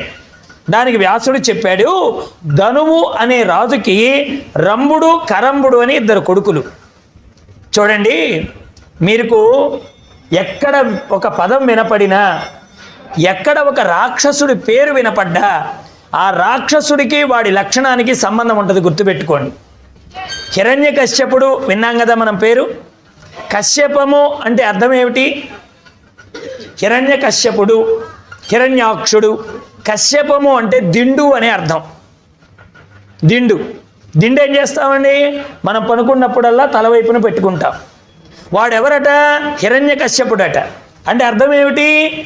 ఎక్కడ సంపద కలిగినా అది నా దిండు కిందే ఉండాలి, నేను హాయిగా ఇక్కడ పెట్టుకుని నిద్రపోవాలి, ఆ సంపద అంతా నాకే చెందాలి, ఇంకెవడు లోకంలో కోటీశ్వరుడు ఉండకూడదు, లక్షాధికారి ఉండకూడదు, అందరూ నా దగ్గరికి వచ్చి దేహి అని చెయ్యి చాచాలి అని ఆ స్థాయిలో నేను ఉండాలని ఎవడికి అహం ఉంటుందో వాడే హిరణ్యకశ్యపుడు. హిరణ్యాక్షుడు, అక్షి అంటే చూపు, కన్ను, హిరణ్యం అంటే బంగారం. అంటే చూచే ప్రతి దానిలో నాకెంత లాభం వస్తుంది, నేను అక్కడికి వెడితే నాకెంత లాభం, ఎదుటివాడు నేను పెడితే ఎంత లాభం, వాడు నా ఇంటికి వస్తే ఎంత లాభం, ఇలా ప్రతి దానిలో వాడి లాభాన్నే చూచేవాడెవడో వాడు హిరణ్యాక్షుడు. అంటే ఇప్పుడు చెప్పండి, ఆ రాక్షసులు ఆనాటి కాలం వాళ్ళ అప్పుడే ఉన్నారా? వాళ్ళ సంహారం నరసింహావతారంతో వరాహావతారంతో అయిపోయిందా? లేదు, ఇప్పటికి కూడా ఆ గుణాలతో ఉన్నవాళ్ళు బోలెడు మంది ఉన్నారు. కాకపోతే పాతకాలంలో గుర్తించడానికి వాళ్ళకు కోరలు ఉండేవి, ఇంతింత డ్రెస్సులు వేసేవాళ్ళు, చేతిలో కత్తి పెట్టి ఇలా ఊపేవాళ్ళు, ఎందుకంటే వాళ్ళు రాక్షసులు అని గుర్తించడానికి. ఇక్కడ మహాత్ములను అడిగారండి, ఎవరు రాక్షసులు? ఏమంటే కలియుగంలో అందరూ ఒకేలా కనబడుతున్నారు కదా, ప్యాంట్ షర్ట్లు వేస్తున్నారు, పంచె కట్టుకుంటున్నారు, చాలా రకాలుగా కనిపిస్తున్నారు. రాక్షసుల్ని ఎలా గుర్తించాలి అని అడిగారండి. మన గండి క్షేత్ర రామకృష్ణానంద స్వాములు వారు చెప్పారు, రాక్షసులు అంటే ఎవరంటే ఎదుటివాడికి బోధించి ఎవడో ఆ నిజాన్ని పాటించడో వాడు రాక్షసుడు అన్నాడు గండి క్షేత్ర రామకృష్ణానంద స్వాములు వారు. ఎదుటివాడికి బోధించడానికి చెప్తాడు ధర్మం, కానీ వాడిదాకా వచ్చేటప్పటికి ఆ ధర్మాన్ని ఎవడు పాటించడో వాడండి అసురుడంటే అని చెప్పారండి. తేలిగ్గా కలియుగంలో ఇలా ఉంటారట. అంటే ఎదుటి వారికి చెప్పడానికే ధర్మం ఉంది, వాళ్ళు ఆచరించడానికి లేదు. అలా ఉండేవారెవరో వాళ్ళు రాక్షసులు. ఇక్కడ అతడి పేరేమిటండి? ధనువు. ధనువుకి తనువుకి దగ్గర పోలికలు ఉన్నాయి చూడండి. ధనువుకి తనువుకి అంటే ఇక్కడ ధనువు అనే పేరు కలిగిన రాక్షసుడు అంటే అర్థం ఏమిటి? తనువు యొక్క వాంఛ ప్రధానంగా కలిగిన వాడు అని అర్థం. అంటే దేహ సంబంధమయ్యి ఎవడైతే దేహంతో తన్మయత్వాన్ని చెందుతూ ఉంటాడో, ఈ దేహము ద్వారా అనుభవించేటువంటి భోగాలు శాశ్వతం అనుకుంటూ ఉంటాడో అలాంటి వాడికి 2 కుమారులు పుట్టారట. అలాగే దేహభ్రాంతి కలిగిన వాడికి కూడా 2 కుమారులు. ఎవరు వారు? అహంకారము, మమకారం. దేహ సంబంధంగా ఉండేవాడికి కూడా వీళ్ళే కొడుకులు. వాళ్ళలో ఒకడి పేరు రంభుడు, ఇంకోటి పేరు కరంభుడు. వీళ్ళిద్దరు ఏం చేశారండి, ఓ రోజున చావు లేనటువంటి వరం కోసం పరితపిస్తూ వాళ్ళు బ్రహ్మగారి గురించి తపస్సు చేయడం మొదలుపెట్టారు. బ్రహ్మగారి గురించి తపస్సు చేస్తున్నారు వీళ్ళు. ఎవరు? రంభుడు అనేవాడు, కరంభుడు అనేవాడు. వీళ్ళలో కరంభుడు అనేటువంటి వాడు నీటిలోకి వెళ్ళి తపస్సు చేయడం మొదలుపెట్టాడు. నీరు అనగానే మీకేం చెప్పానండి, ఎక్కడ మీకు నీరు శబ్దం వినపడ్డా అది మాయకు ఉపలక్షణంగా అర్థం చేసుకోవాలి. మాయకు ఉపలక్షణం ఎందుకు చెప్పారు ఆ విధంగా అంటే, ఇప్పుడు చూడండి, నీళ్లలో 2 స్నేహితులు ఈత కొట్టడానికి వెళ్ళారు. వాళ్ళలో ఒకడేం చేస్తాడంటే ఇతను ఎదురుగానే మునుగుతాడు. మునిగిన వాడు ఏం చేస్తాడు, ఆ నీళ్లలోనే ప్రయాణం చేసి వాడి వెనక్గా వచ్చి వాడి వీపును తడతాడు. వీడేమనుకుంటాడు, వీడేంటా నీళ్లలో మునిగి ఇంకా లేవలేదు అనుకుంటూ ఉంటాడు వీడు. కానీ వాడేం చేస్తాడు, నీళ్లలో మునుగుతాడు, నీటి లోపల ప్రయాణం చేస్తాడు, వెనకాతల అతన్ని తడతాడు. అంటే అక్కడ అర్థం ఏమిటి, ఉన్నది ఉన్నట్టుగా ఉంచకపోవడము, చూపించకపోవడము నీటికున్న లక్షణము, అదే మాయకున్న లక్షణం కూడా. మాయ కూడా అంతే. అది ఎలా ప్రయాణం చేస్తుందో, ఏ వైపున తిరిగి వస్తుందో, ఎక్కడ మనల్ని పట్టుకుంటుందో తెలియదు కనుక అది మాయకు ఉపలక్షణం అనమాట. నీరు అంటే మాయకు ఉపలక్షణం. వాడు ఆ నీళ్లలో మునిగి తపస్సు చేస్తున్న సమయంలో ఇంద్రుడు మొసలి రూపంతో వచ్చాడండి. కరంభుడి యొక్క తపస్సుని చెడగొట్టడానికి ముసలి రూపంతో వచ్చి వాడిని నీళ్ళల్లోకి లాగి చంపేశాడు. అయితే ఈ రంభుడనేవాడు ఏం చేశాడు, అగ్నుల్ని కల్పించుకొని వాటి మధ్యన ఉండి తపస్సు చేయడం మొదలుపెట్టాడు. విశేషమైనటువంటి అర్థాలు చెప్పారు దేవి భాగవతంలో. ఎందుకంటే మీరు ఇలా దేహాన్నైనా నిగ్రహించేటువంటి ప్రయత్నం చేయొచ్చు, కానీ మీ లోపల ఉండేటువంటి అంతరేంద్రియాల్ని అలజడిని అనచడం చాలా కష్టం సుమా. మీరు బయట కనపడే వాటిని బంధించవచ్చు. ఏమండి, కాస్త ఇదిగో ఈ పశువుని గాట కట్టేయండి అంటే అది ఎటు పోకుండా దాన్ని ఒక పాశంతో కట్టేయచ్చు. ఏమండి, మీ మనస్సుని కట్టండి అన్నారనుకోండి, అది ఎంత కష్టం. కారణం ఏంటి, పశువు కనపడుతుందే కానీ మనస్సు కనపడదు. మనస్సుని కట్టడం ఎంత కష్టం అంటే అర్జునుడు చెప్తాడు భగవద్గీతలో, బావగారు ఎప్పుడు వినేవాడు చెప్పేవాడికి లోకుగానే ఉంటుంది, నువ్వు చెప్పడం అలా ఉందయ్యా, మనసును కట్టే అంటున్నావే, మనస్సును కట్టేయడం ఏమంత సులువా? గాలిని బంధించడం ఎంత కష్టమో మనస్సుని పట్టడం అంతే కష్టం బావా అన్నాడు. ఎవరు? అర్జునులు వారు, మనందరికీ ప్రతినిధి అండి ఆయన. దాని కృష్ణ ఏమన్నాడు? అసలు ప్రయత్నం చేశావా? అభ్యాసేనతు కౌంతేయ వైరాగ్యేణ చ గృహ్యతే. ప్రయత్నం చేశావా అని అడిగాడండి. ప్రయత్నం చేసి మాట్లాడాలి ఏదైనా సరే. కాబట్టి గాలిని బంధించడం తేలికే అన్నాడు. ఏం బావా గాలిని బంధించడం తేలికంటున్నావు, నువ్వు ఆ పని చేశావా అన్నాడు అర్జునుడు. దానికి కృష్ణ ఏమన్నాడు? సంవత్సరం పిల్లవాడిగా ఉన్నప్పుడే తృణావర్తుడు పట్టుకొని వాడి మెడబట్టుకొని చంపేశాను బావా, వాడి గాలి రూపంలోనే వచ్చాడు, గాలిని బంధించడం కాదు గాలిని చంపిన వాడిని నేను అన్నాడు కృష్ణయ్య. నాకు అనుభవంలో లేని నీకు చెప్పనన్నాడు కృష్ణయ్య. నేను ఏదైనా అనుభవించే చెప్తాను. భగవద్గీతలో ఉన్నటువంటి ప్రతి అక్షరం కూడా పరమాత్మ అనుభవించి బోధ చేశాడు, ఆచరణలో పెట్టి బోధ చేశాడు. అందుకే అది ఇప్పటికి కూడా నిలబడిపోయింది. ఎందువల్ల అంటే అది ఆచరణతో కూడిన బోధ కాబట్టి. రామకృష్ణ పరమహంస గారి దగ్గరికి ఒక ఆవిడ పిల్లాడిని తీసుకొచ్చి, స్వామి మా పిల్లాడు బెల్లం ఎక్కువ తింటున్నాడు, అది వాడికి జబ్బు చేస్తోంది, కాస్త మీరు చెప్పండి స్వామి అంటే, వారం రోజుల తర్వాత రమ్మన్నాడు స్వామివారు.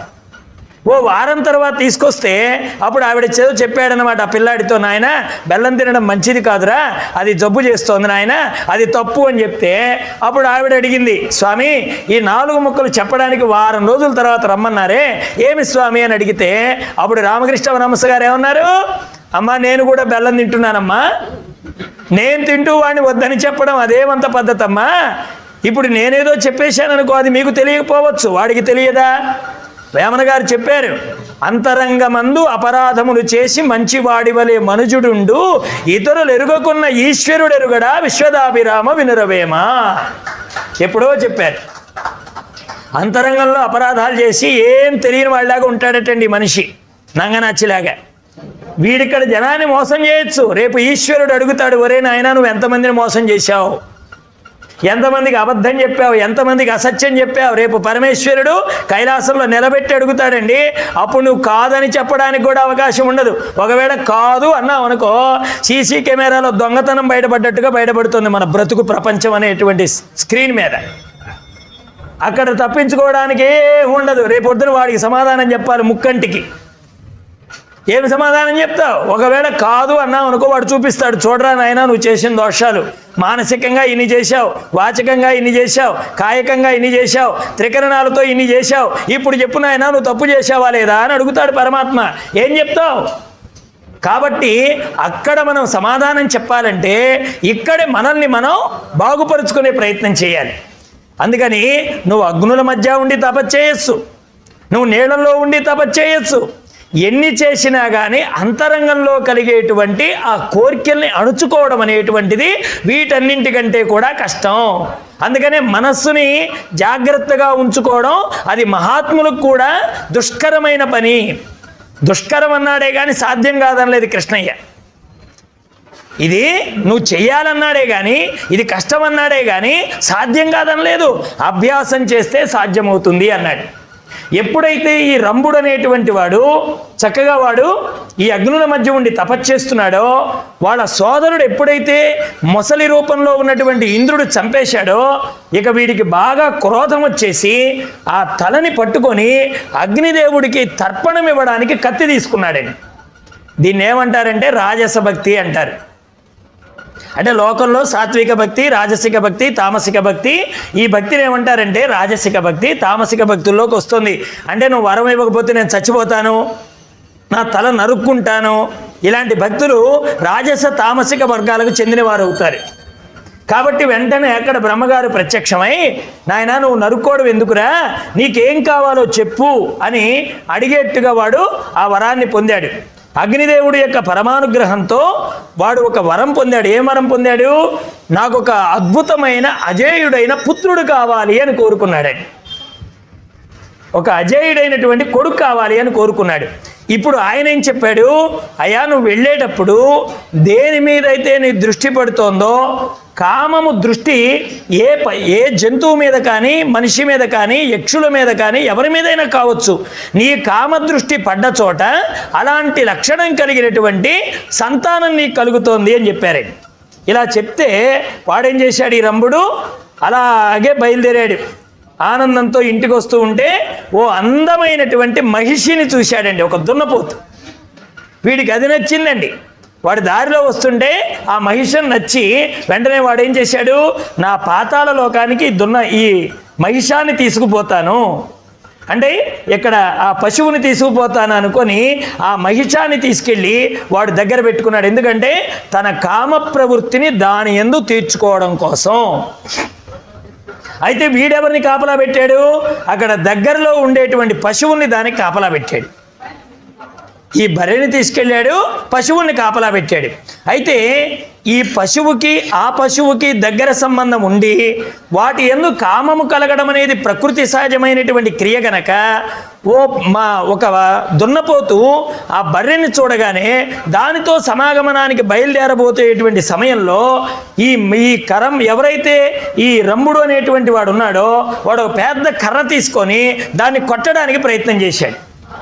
తను మనస్సు పెట్టినటువంటి పశువు మీదకి ఇది వెడుతోంది కనుక అలా వెళ్ళకూడదని కట్టెతో కొట్టడంతో అది ఎదురు తిరిగి వీడిని పొడవడానికి వచ్చిందండి.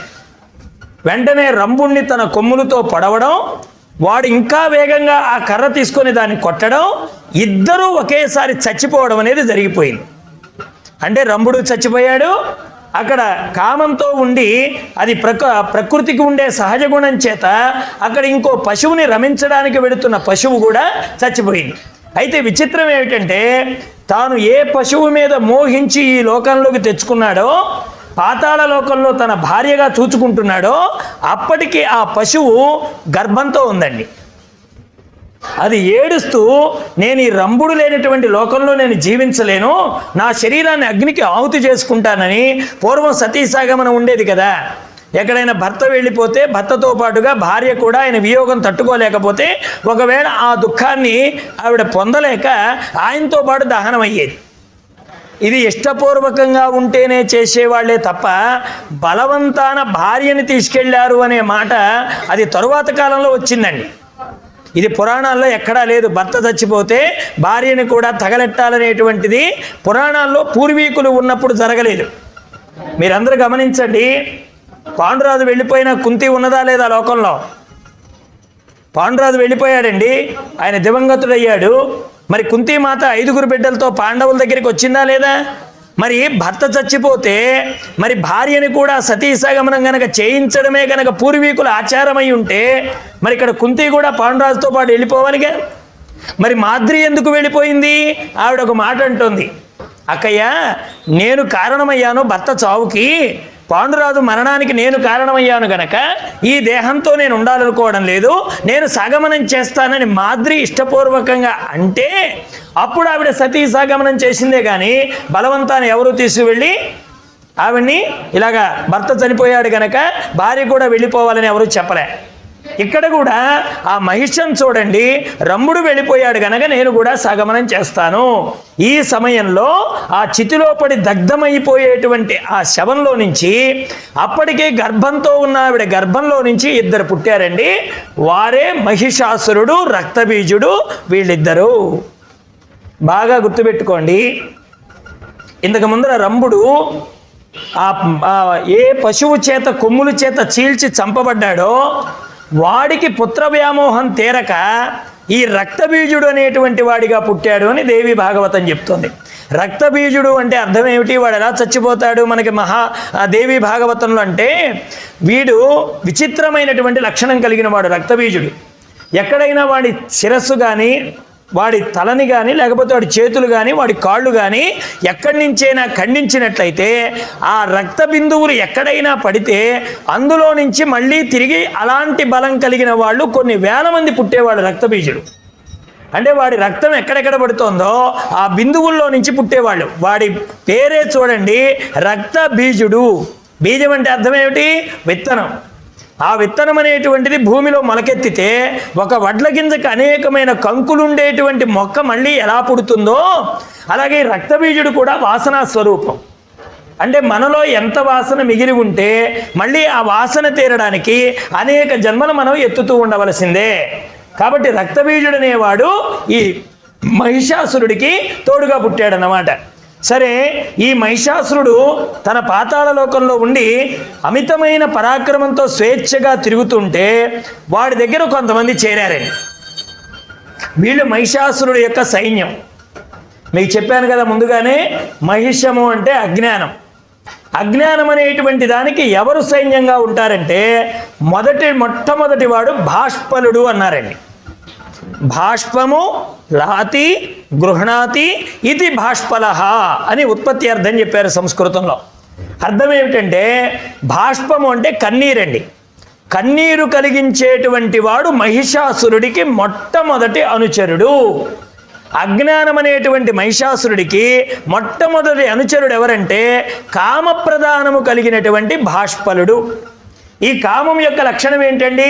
దుఃఖాన్ని కలిగింపజేస్తుంది. బాగా ఆలోచించండి. మనకు యయాతి మహారాజు చరిత్ర ఉంటుంది మహాభారతంలో. యయాతి మహారాజుకి 2 భార్యలు ఉన్నారు, దేవయాని, శర్యాతి. వాస్తవానికి ఆయన దేవయానిని వివాహం చేసుకుంటాడు. శర్యాతి అనేటువంటి ఆవిడ శర్మిష్ఠ. యయాతి మహారాజుకు శర్మిష్ఠ అనేటువంటి ఆవిడ, దేవయాని శర్మిష్ఠ. వీళ్ళిద్దరూ కూడా ఓ రోజున అడవికి వెళ్ళడం, అక్కడ స్నానం చేయాలనే ప్రయత్నం చేయడం, పొరపాటున వస్త్రాలు కలిసిపోవడం. రాజు కుమార్తె కట్టుకోవలసిన వస్త్రాలేమో ఇక్కడ శుక్రాచార్యుల వారి కుమార్తెకి, శుక్రాచార్యుల వారి కుమార్తె కట్టుకోవలసిన వస్త్రాలేమో రాజుగారి కుమార్తెకి ఇలా మార్పడడం వల్ల అక్కడ ఈ పొరపాటున వస్త్రాలు మారడాన్ని జీర్ణించుకోలేనటువంటి శుక్రాచార్యుడి కుమార్తె అయినటువంటి దేవయాని అనేటువంటి ఆవిడ శర్మిష్ఠ కట్టుకోబోతున్న వస్త్రాన్ని బలవంతాన లాగాలనే ప్రయత్నం చేసినప్పుడు అప్పుడు ఆవిడని ఇలా తోపుతో చేసి ఆవిడ వెళ్ళిపోతే ఆవిడకు పాడుపడ్డ బావిలో పడితే ఆ బావిలో నుంచి యయాతి మహారాజు ఉద్ధరించడానికి వస్తే అక్కడ ఆవిడ చేతిని పట్టుకొని పైకి ఉద్ధరిస్తే చేతిని పట్టుకున్నావు కాబట్టి పాణిగ్రహణం అయింది, మన ఇద్దరికి పెళ్ళయింది అంటోంది దేవయాని. ఆయన అంటాడు, అమ్మా నేనేదో పొరపాటు నువ్వు బావిలో పడ్డావు కదని చెయ్యిందని అందించానే కానీ నేను నీకు ఏదో వివాహం చేసుకోవాలనే కోరికతో కాదు అంటాడు యయాతి మహారాజు. అదే కాలగమనంలో అలా జరిగిపోతుంది. ఆ తరువాత ఆయన ఓ రోజున ఈ వృషపర్వుడి మహారాజు గారి రాజ్యానికి రావడం, అక్కడ శర్మిష్ఠను వివాహం చేసుకోవాలని వచ్చినప్పటికీ కూడా శుక్రాచార్యుల వారి కుమార్తె అయినటువంటి దేవయాని అప్పటికి శర్మిష్ఠని తన దాసిగా ఉండేలాగా వాళ్ళ నాన్నగారి నిర్ణయం ప్రకారం ఏర్పాటు చేయడం, ఇవన్నీ జరిగిపోతాయి. ఎందుకంటే ఇది మహాభారతం కాదు కదా, అందుకని మీకు అంత వివరంగా చెప్పడం లేదు. సరే, ఆయన వచ్చిన తర్వాత ఏమంటుంది, నాన్నగారు ఆ రాజుగారు నన్ను చేయబట్టుకొని ఆనాడు పైకి లాగాడు, పాణిగ్రహణం అయిపోయింది, ఆయన నాకు భర్త అవుతాడు అని ఇక్కడ దేవయాని చెప్పడంతో ఆ మాటలకు దేవయానిని ఇచ్చి వివాహం చేసి పంపించినప్పుడు శర్మిష్ఠ కూడా దాసీ జనంలో వెళ్ళినప్పుడు ఆఖరికి శర్మిష్ఠ కూడా ఓ రోజున ఏకాంతంలో యయాతి మహారాజును కలుసుకొని, మహారాజా లోకంలో నాకు కూడా వయస్సు ఉంది, పైగా నాకు కూడా కొన్ని కోరికలు ఉన్నాయి, చక్కనైన సంతానం కనాలని, వాళ్ళ చేత అమ్మ అని పిలిపించుకోవాలని, ఆ మాతృత్వ మాధుర్యాన్ని చవి చూడాలని నాకు కూడా అనిపిస్తోంది మహారాజా. మరి నా అందం అడవిగాచిన వెన్నెలైపోతుంది, నేను మీ అందు అనురక్తతతో అడుగుతున్నాను, మీ మనస్సు మీద మరలిన నా మనస్సు ఇంకో వైపుకు వెళ్ళడం లేదు, దయచేసి నాకు సంతానాన్ని అనుగ్రహించండి అని యయాతిని వేడుకుంటే అప్పుడు యయాతి మహారాజు శర్మిష్ఠకు కూడా సంతానాన్ని అనుగ్రహిస్తాడు. ఓ రోజున దేవయాని పిల్లలు శర్మిష్ఠ పిల్లలు ఆడుకుంటూ ఉండగా మీ తండ్రి గారు ఎవరు అని ప్రశ్న వచ్చినప్పుడు దగ్గరలో ఉన్నటువంటి యయాతి మహారాజే మా తండ్రి అని ఆ పిల్లలు చెప్పినప్పుడు అప్పుడు దేవయాని కోపంతో శుక్రాచార్యుల వారి దగ్గరికి వెళ్ళి, అన్యాయం జరిగిపోయింది నాన్నగారు, మీ అల్లుడు గారు నాకు సవతిని తెచ్చిపెట్టారు, పైగా సంతానాన్ని కూడా కన్నారని చెప్పడంతో శుక్రాచార్యుల వారు ముందు వెనక ఆలోచించకుండా ఏ యయాతి అయితే మా అమ్మాయి దుఃఖానికి కారణమయ్యాడో ఆ యయాతికి వృద్ధాప్యం ఆవరించుగాక అని శపించేశారు. ఇప్పుడు ఆమెమన్నది, అయ్యా అల్లుడు ముసలాడై కూతురు యవనంతో ఉంటే ఆ నరకం ఎవరికి అని అడిగింది శుక్రాచార్యుల వారి కుమార్తె దేవయాని. అల్లుడు వృద్ధాప్యంలో ఉన్నాడు, కుమార్తె యవనంలో ఉంది, ఇప్పుడు ఈ నరకం ఎవరికి? అమ్మాయికే కదా. ఇప్పుడు శాపం ఎవరికి? అమ్మాయికి. మీరు ఎంత పని చేశారు నాన్నగారు క్రోధంతో అంటే, అప్పుడు వెంటనే ఆయన అంటాడమ్మా, నా శాపానికి తిరుగులేదు. ఎవరైనా సరే మీ సంతానాల్లో ఆ వృద్ధాప్యాన్ని వారు తీసుకొని వారికి ఉండే యవనాన్ని యయాతికి గనక అనుగ్రహించినట్లయితే అప్పుడు యయాతి యవనవంతుడవుతాడు. ఆ ముసలితనం వారికి వెళ్ళిపోతుందంటే ఆఖరికి అక్కడ ఎవ్వరూ అంగీకరించకపోతే శర్మిష్ఠ కుమారుడే దిక్కైపోతాడన్నమాట. అలా యవ్వనాన్ని ఆయన తీసుకొని ముసలితనాన్ని పిల్లాడికి ఇచ్చిన తర్వాత కొన్ని వేల సంవత్సరాల పాటు కామోపభోగాన్ని అనుభవించిన యయాతి మహారాజు ఏకాంతంలో కూర్చొని విచారణ చేస్తాడు. అసలు నేను ఎందుకు ప్రయత్నం చేశాను, ఏం చేశాను, ఏం అనుభవిస్తున్నాను, ఇప్పుడు నేను అనుభవిస్తున్న ఈ కామోపభోగ విషయాలు ఎన్నాళ్ళు అనుభవిస్తే తీరతాయని విచారణ చేస్తే ఆయనకు అందిన విషయం ఏమిటంటే, ఎక్కడైనా అగ్నిహోత్రంలో నెయ్యి పోస్తూ ఆరాలనుకోవడం ఎంత మూర్ఖత్వమో, కామోపభోగ విషయాలు కూడా అనుభవిస్తూ అవి చావాలనుకోవడం కూడా అంతే మూర్ఖత్వం. కాబట్టి ఈ కామోపభోగ విషయాలు అంత త్వరగా చచ్చేవి కావు. జ్ఞాన మార్గంలో మానవుడు ప్రయాణం చేస్తేనే ఈ కామోపభోగ విషయాది సుఖాలు గతించిపోతాయి. కాబట్టి అందుకోవలసింది జ్ఞానమే కానీ పొందవలసింది కామం కాదని గుర్తించి మళ్ళీ పిల్లాన్ని పిలిచి ఆ అబ్బాయి యవనం ఆ అబ్బాయికి ఇచ్చి మళ్ళీ తన వృద్ధాప్యాన్ని తీసుకొని ఆయన జ్ఞాన మార్గంలో ప్రయాణం చేశాడు అని మనకు మహాభారతం చెప్తుందన్నమాట. కాబట్టి ఇక్కడ కామం ఏం చేసింది, దుఃఖానికి కారణమైందన్నమాట. అలాంటి వాడు అజ్ఞానానికి మొట్టమొదటి సైన్యాధ్యక్షుడు అంటండి, గుర్తుపెట్టుకోండి. దేవీ భాగవతం అంటే కేవలం కథ కాదు, ఆత్మవిద్య. మనలో ఉండేటువంటి ఆ దోషాలన్నీ చూపించేటువంటి కథా విధానం గుర్తుపెట్టుకోండి. బాష్పలుడు అంటే వాడు కామానికి ప్రతీక. ఈ రెండోవాడు ఎవడండి, దుర్ముఖుడు అనేవాడు రెండవ సైన్యాధిపతి అటండి. దుర్ముఖుడు అంటే అర్థం ఏమిటి, చెడ్డదైన ముఖం కలిగిన వాడు. విద్యాప్రకాశానంద స్వాముల వారు ఒక సూక్తి రాస్తారండి గోడ మీద. మీరు సుఖబ్రహ్మాశ్రమం వెడితే అక్కడ కొన్ని సూక్తులు కనపడతాయి. అందులో ఒక సూక్తి ఏమిటంటే, కోపం కలిగినప్పుడు నీ ముఖాన్ని చూచుకో అన్నారు విద్యాప్రకాశానంద స్వాముల వారు. మంచి కోపం వచ్చినప్పుడు మనం అద్దం ముందు నిలబడి మన ముఖాన్ని చూచుకుంటే అది ఎంత దారుణంగా ఉంటుందో, క్రోధారుణ నేత్రాలతో కూడిన ముఖం ఎంత చండాలంగా ఉంటుందో అప్పుడు తెలుస్తుందటండి. మానవుడికి కామం తరువాత అత్యంత ఇబ్బంది పెట్టేది ఏమిటంటే క్రోధం. ఆ క్రోధం అనేటువంటిది ఎంత తప్పు చేయిస్తోంది మనకు తెలుసు కదా. కఠోపనిషత్తు నచికేతుడు ఆ పిల్లాడు వెళ్ళి వాళ్ళ నాన్నగారితో, యజ్ఞం చేస్తున్న వాళ్ళ నాన్నగారితో అంటాడు, నాన్న నాన్న నన్ను ఎవరికి ఇస్తావు? ఆయన ఏం చేశాడు, ఒట్టిపోయిన ఆవులు, పాలివ్వడానికి శక్తి లేనివి, ఎముకలు గూడుతో మిగిలి ఉన్నవి, ఇలా నెడితే పడిపోయేవి, పళ్ళన్నీ ఊడిపోయినవి, ఇలాంటి దానం ఇచ్చాడండి. ఎవరు, వాళ్ళ నాన్నగారు వజస్రవశుడు అనేటువంటి మహానుభావుడు. ఆయన ఇస్తూ ఉంటే ఆ ఆవులను తోలుకెడుతున్న బ్రాహ్మణులు ఏమన్నారు, ఏదో రాజుగారు గొప్ప దానం ఇస్తారనుకుంటే ఇలా ఒట్టిపోయినవి, పాలివ్వడానికి శక్తి లేనివి, ఎముకలు గూడుతో ఉన్నవి, నీళ్లు త్రాగడానికి శక్తి లేనివి, మేత మేయడానికి అశక్తులుగా ఉన్నటువంటి గోవుల్ని దానం ఇచ్చాడే, ఇలాంటి దానం ఇచ్చి ఆ రాజు రౌరవాది నరకాలకి పోవడానికి తప్ప ఎందుకు పనికొస్తోంది ఈ దానం అని చెప్పి అన్నారండి. ఎవరు, ఆ తీసుకెడుతున్న బ్రాహ్మణులు. అప్పుడు వెంటనే ఈ కఠోపనిషత్తుల నచికేతులు వారు ఏమంటాడంటే, అనుకుంటాడంటే, మా నాన్నగారు ఇంత పాపాన పడిపోతున్నారు కదా, మా నాన్న ఉద్ధరించాలంటే నేనేం చేయాలి? నిజంగా మా నాన్నకి ఎప్పుడండి పుత్రుడవుతాడు, నాన్న అనుభవించబోయేటువంటి నరకాన్ని తప్పించిన వాడు కదా పుత్రుడంటే. మరి మా నాన్న నరకానికి పోతాడని బ్రాహ్మణులు అంటున్నారు కదా, మరి మా నాన్న ఊర్ధ్వలోకాలకు వెళ్ళాలంటే, మంచి లోకాలకు వెళ్ళాలంటే మంచి వస్తువుని, శ్రేష్టమైన వస్తువుని, ఇష్టమైన వస్తువుని, ప్రేమ కలిగిన వస్తువుని ఇవ్వాలి. అప్పుడు వెంటనే పిల్లాడేం ఆలోచించాడు, వాళ్ళ నాన్నగారు ఎప్పుడు నచికేతుని పిలిచి, నాయన నువ్వు నాకు ప్రేమాస్పదుడివి, నీకంటే గొప్ప వస్తువు లేదు నాయన, నువ్వు నాకు చాలా ప్రియం అని చెప్తూ ఉంటాడు. అందుకని ఈ పిల్లాడేమనుకున్నాడు, నన్ను ఎవరికైనా ఇస్తే మా నాన్న పాపాలు పోతాయి కదా. వెళ్ళి అడిగాడు యజ్ఞం చేస్తున్న వాళ్ళ నాన్నగారిని, నాన్న నన్ను ఎవరికి ఇస్తావు, నన్ను ఎవరికి ఇస్తావు అంటే ఆ క్రోధంలో ఏమన్నాడు, నిన్ను యముడికి ఇచ్చేస్తానన్నాడు. వెంటనే మంత్రాలు ఆపేశారు ఋత్విక్కులు. ఆపేసి, నాయన అన్నమాటని చెల్లించి తీరాలి, యజ్ఞం జరిగేటప్పుడు ఏ మాట అంటే ఆ మాట చెల్లించాలి, కాబట్టి ఇప్పుడు నీ పిల్లాన్ని యమసదనానికి పంపాలి. ఇప్పుడు క్రోధం ఏం చేసిందండి, అక్కడ కొద్దిపాటి క్రోధం పిల్లాన్ని యమలోకానికి పంపించేంతగా అయిందన్నమాట. కాబట్టి అజ్ఞానానికి రెండవ సైన్యాధిపతి ఎవరంటే క్రోధం, వాడే దుర్ముఖుడు. మూడో వాడు ఎవరండి, తామ్రుడు. తామ్రుడు. ఈ తామ్రుడు అనేటువంటి వాడు ఎలాంటి వాడంటే ఎరుపు రంగు కలిగినటువంటి ముఖం కలిగిన వాడు. ఈ ఎరుపు రంగు అనేటువంటిది దేనికి గుర్తు అంటే మానవుడికి కలిగేటువంటి లోభానికి గుర్తు. ఏమండి, లోభం కలిగినటువంటి వాడు ఈ తామ్రుడు అటండి. మా గురువు గారు చెప్పేవారు, లోభి వాళ్ళ కథ చెప్పేవారండి మా గురువు గారు. లోభి ఎలా ఉంటారు అంటే పూర్వకాలంలో 3 స్నేహితులు ఉండేవారటండి. ఆ 3 పరమలోభులటండి. పైసా బయటికి తీయరు, బయటికి తీస్తే ఏదో ఒక వాళ్ళకి ఏదో గొప్ప అవసరం వస్తే అవతల వారి ద్వారా లాభం ఉంటేనే ఆ డబ్బు బయటికి తీస్తారు. ఇలాంటి వాళ్ళు 3 అండి తిరునాళ్ళ పోయారటండి. తిరునాళ్ళ పూర్వకాలంలో తిరునాళ్ళు అంటే సందడి సందడి కోలాహలం, అన్ని వస్తువులు అక్కడ దొరుకుతాయి, వెళ్ళి తెచ్చుకునేవాళ్ళండి. వీళ్ళ 3 కూడా వెళ్ళారటండి తిరునాళ్ళకి. ఏదో అవసరమయ్యాయి, తక్కువకు వస్తాయి కదా, ఊళ్ళో అయితే ఎక్కువ రేటు చెప్తున్నారు, తిరునాళ్ళకు పోతే రూపాయి చౌకగా వస్తుంది కదా అని అవసరాల కోసం వెళ్ళారు. కొంతమంది ఊరి వాళ్ళు కూడా ఏమనుకుంటున్నారు, ఒరే 3 పిసినా రోడ్లు వచ్చారు చూసావా, మన ఊరి నుంచి 3 వచ్చారు రోయ్ అని ఊళ్ళో చెప్పుకుంటున్నారండి ఈ జనం అందరూ. ఈ మాటలు వాళ్ళు కూడా విని అనుకున్నారు కదా, ఈ రోజుతో మనకి ఈ లోభి అనేటువంటి పేరు పోవాలి. చూడు, ఇప్పుడు ఏదో ఒక వస్తువు ఖరీదైంది కొందామని 3 కలిసి నెయ్యి అంగళ్ళ దగ్గరికి పోయారటండి.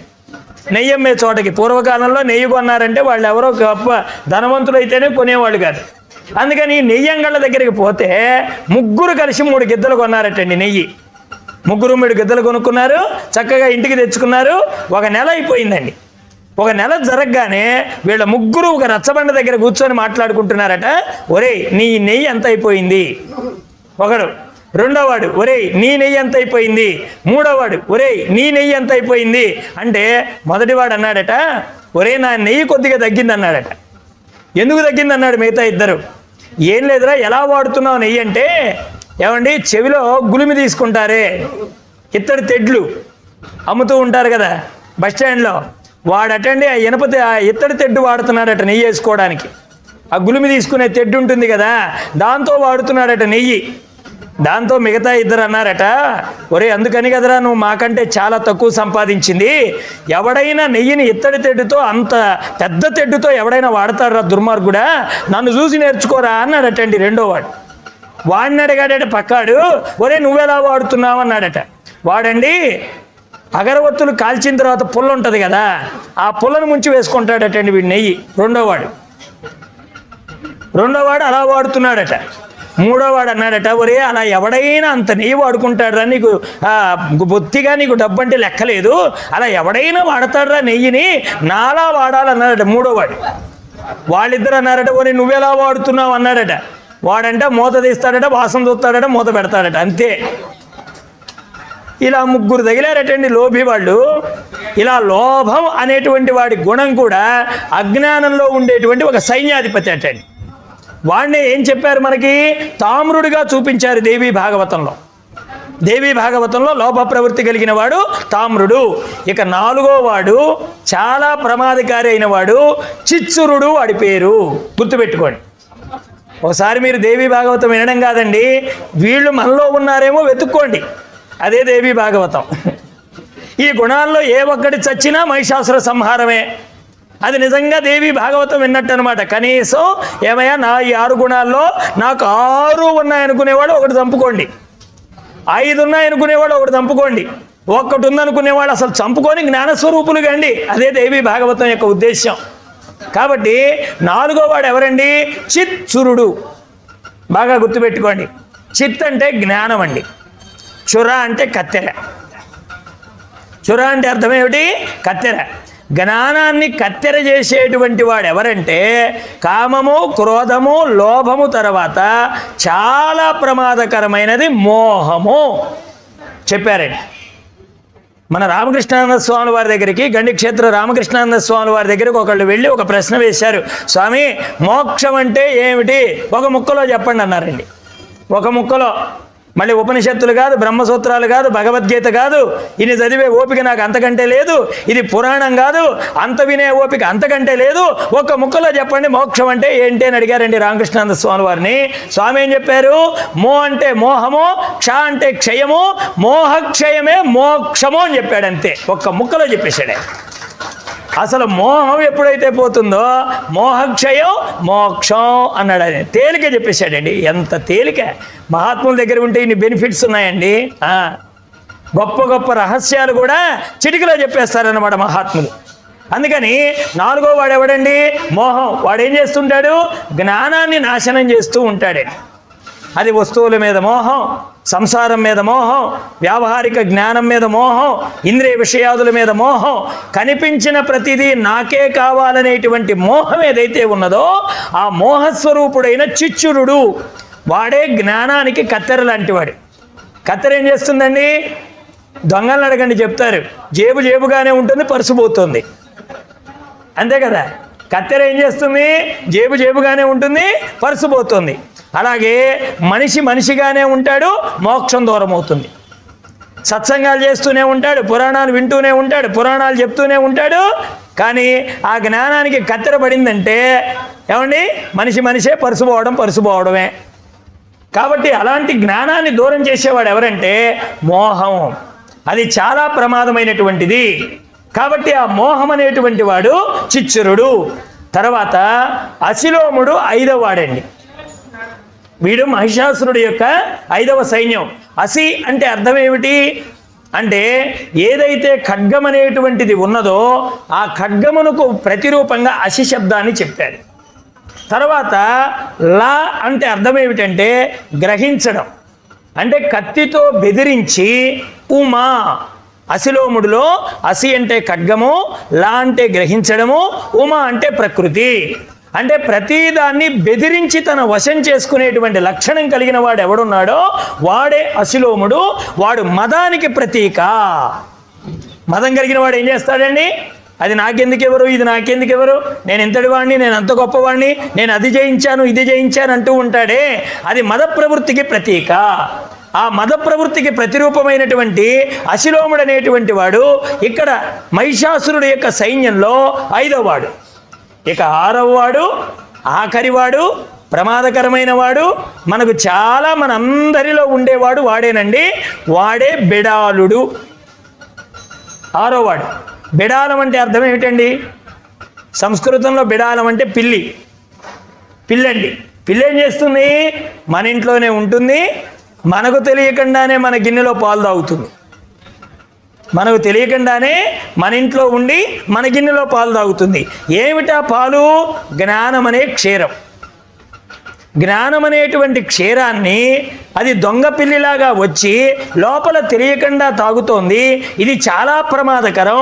ఇది మాత్సర్యము అని చెప్పారండి. మాత్సర్యం అంటే అర్థం ఏమిటి? తనకంటే ఎవరైనా ఎదిగితే ఓర్చుకోలేనటువంటి లక్షణాన్ని మాత్సర్యము అంటారు. ఈ మాత్సర్యం ఎలా ఉంటుందట? పిల్లిలాగా ప్రవేశిస్తుందట. అంటే మనకు తెలియకుండానే మన లోపలికి ప్రవేశించి మనకుండేటువంటి జ్ఞానాన్ని ఏది నాశనం చేస్తుందో వాడు బిడాలుడు. ఈ బిడాలుడు మొత్తం ఈ సైన్యంతో కలిసి మహిషాసురుడు అనేటువంటి వాడు ఈ ముల్లోకాల్ని గడగడలాడిస్తున్నాడట. ఇప్పుడు అర్థమైందా? అజ్ఞానం అనేటువంటి రాక్షసుడికి ఈ 6 ప్రధానమైన అనుచరులు. ఈ 6 పెట్టుకొని వాడు లక్షణంగా ఉన్నాడు.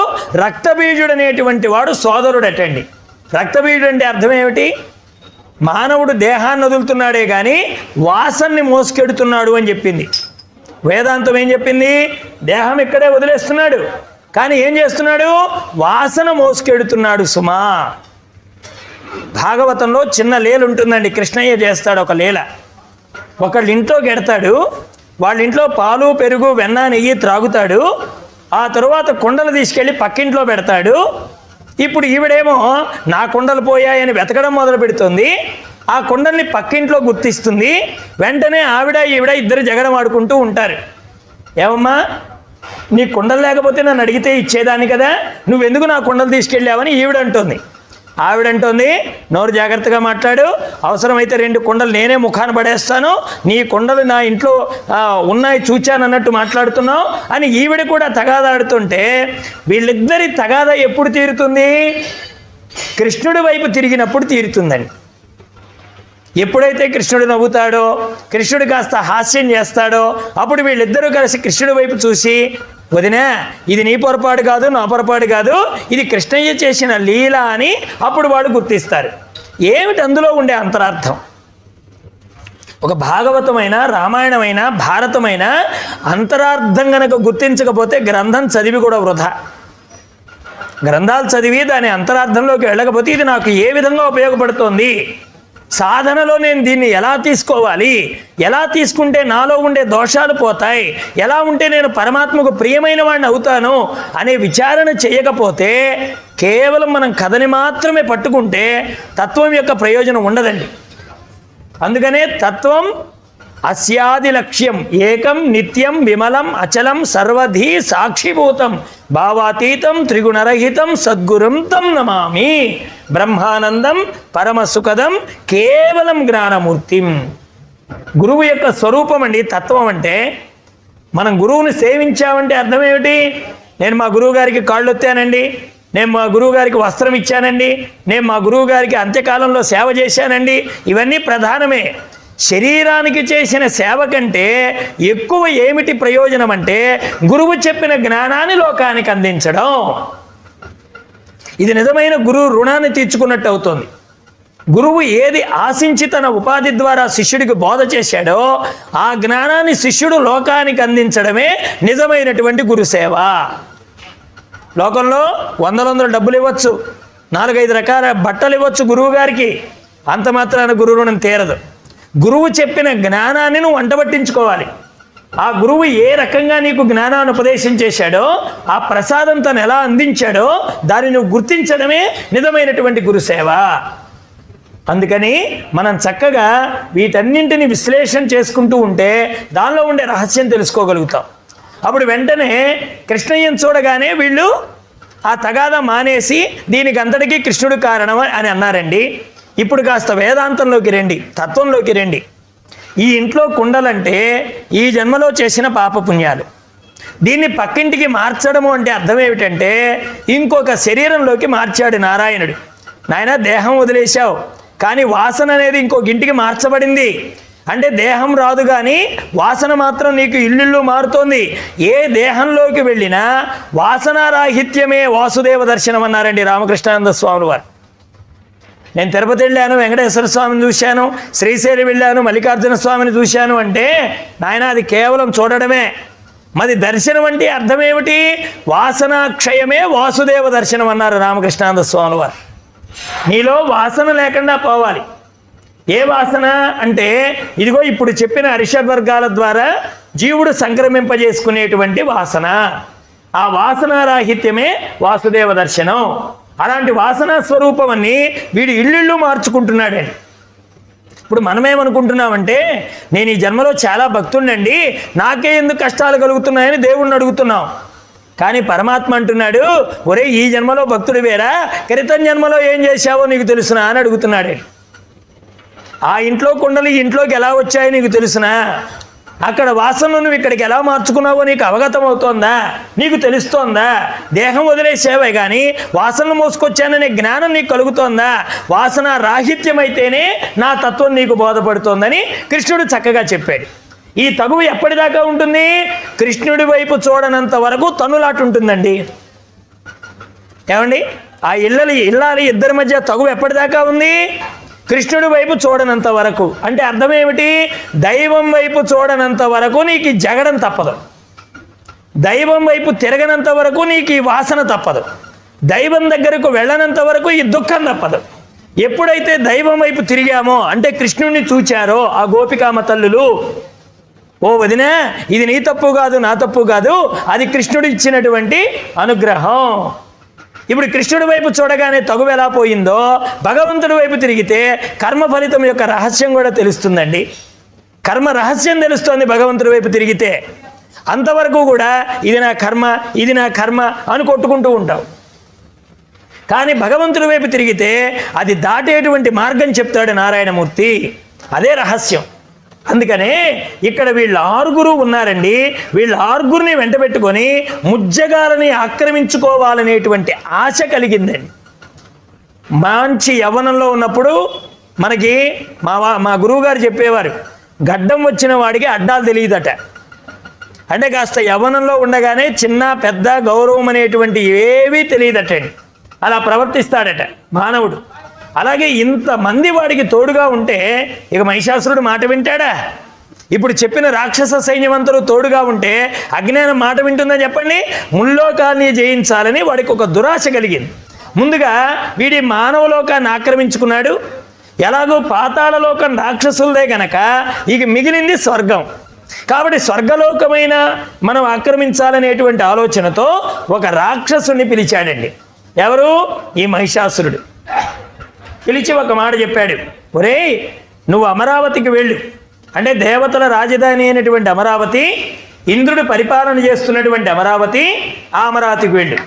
ఆ వెళ్ళిన వాడు అక్కడ ఎవరైతే అధిపతిగా ఇంద్రుడు కూర్చున్నాడో ఆ ఇంద్రుడితో నా మాటగా చెప్పు అన్నాడు మహిషాసురుడు. ఏం చెప్పమన్నాడు? యుద్ధానికి వస్తాడా లేక శరణుదొచ్చి నాకు ఆ రాజ్యాన్ని అప్పగిస్తాడా? రెండే మాటలు, ఇంకా మాటలక్కర్లేదు. ఈ రెంటికి సమాధానం తెలుసుకురమ్మని పంపించాడు.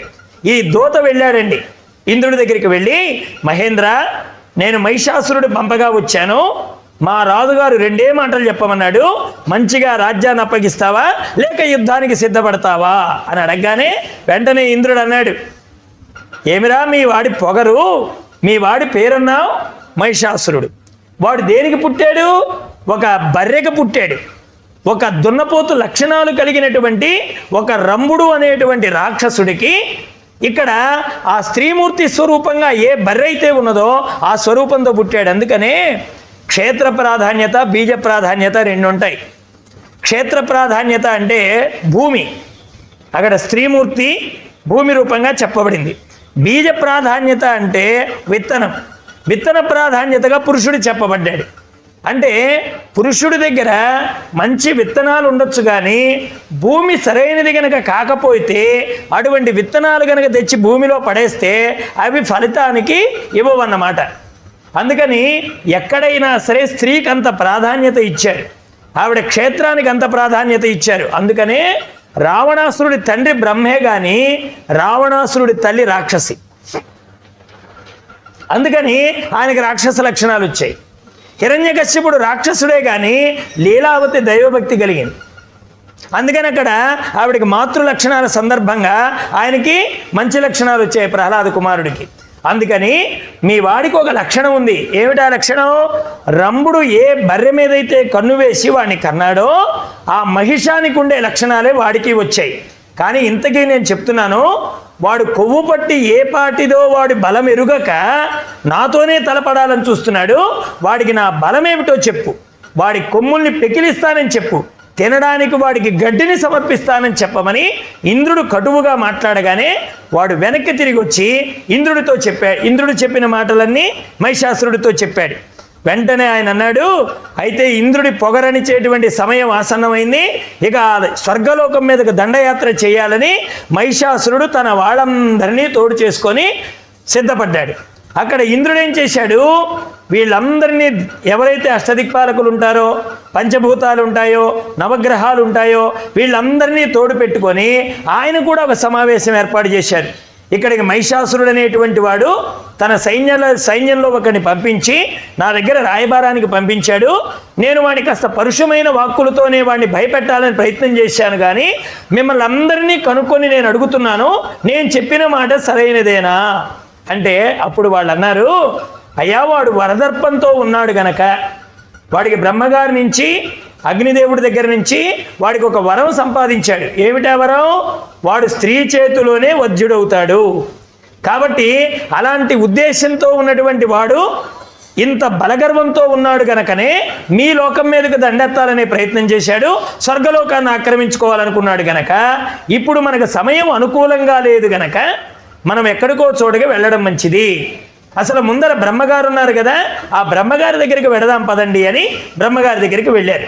అప్పుడు బ్రహ్మగారు అన్నారు, నాయనా ఆ మహిషాసురుడికి నేనే వరం ఇచ్చాను, వాడు స్త్రీ చేతిలో తప్ప మిగతా వారి చేతిలో వాడు అవధ్యుడు, అంటే వాడు చంపడానికి సఖ్యం కానటువంటి వాడు. మరి స్త్రీ చేతిలోనే వాడు వధ్యుడవుతాడు గనక ఆ స్త్రీ స్వరూపం ఎక్కడుందో మనం ఇప్పుడు అన్వేషణ చేయాలి. అప్పుడు ఇంద్రుడు అన్నాడు, ఏమయ్యా మమ్మల్ని పూర్తిగా మగవాళ్ళుగా పుట్టించావు నువ్వు, కనీసం చీర కట్టుకొని ఇప్పుడు వాడితో యుద్ధానికి పోవాలా? అలాగైనా మేము మగవాళ్ళం కదా, మరి ఇలాంటి వరం నువ్వు ఎలా ఇచ్చావయ్యా అని బ్రహ్మగారిని కాస్త కోపంగానే నిష్ఠూరంగానే మాట్లాడారు ఇంద్రాధిపతులు మొదలైన వాళ్ళు. సరే, బ్రహ్మగారు అన్నారు, మనందరికంటే పెద్ద కైలాసాధిపతి పరమేశ్వరుడు ఉన్నాడు కదా, ఆయన దగ్గరికి వెడదామంటే అక్కడికి వెళ్ళారే. అప్పుడు ఆయన అన్నాడు, సంఘటన నువ్వు తెచ్చి సమాధానం నన్ను చెప్పమంటావేం బ్రహ్మ, ఇది నాకు కూడా అనుభవం లేనటువంటి విషయం, అందరం కలిసి వైకుంఠానికి పోదాం అని వైకుంఠానికి బయలుదేరి వెడితే అక్కడ నారాయణుడు ఉన్నాడండి. ఎక్కడ? మనకి భాగవతంలో చెప్పినట్టుగా, భారతంలో చెప్పినట్టుగా స్వామివారు శాంతాకారం భుజగశయనం పద్మనాభం సురేశం విశ్వాకారం గగన సదృశం మేఘవర్ణం శుభాంగం లక్ష్మీకాంతం కమలనయనం యోగి హృదయానగమ్యం వందే విష్ణుం భవభయహరం సర్వలోకైకనాథం.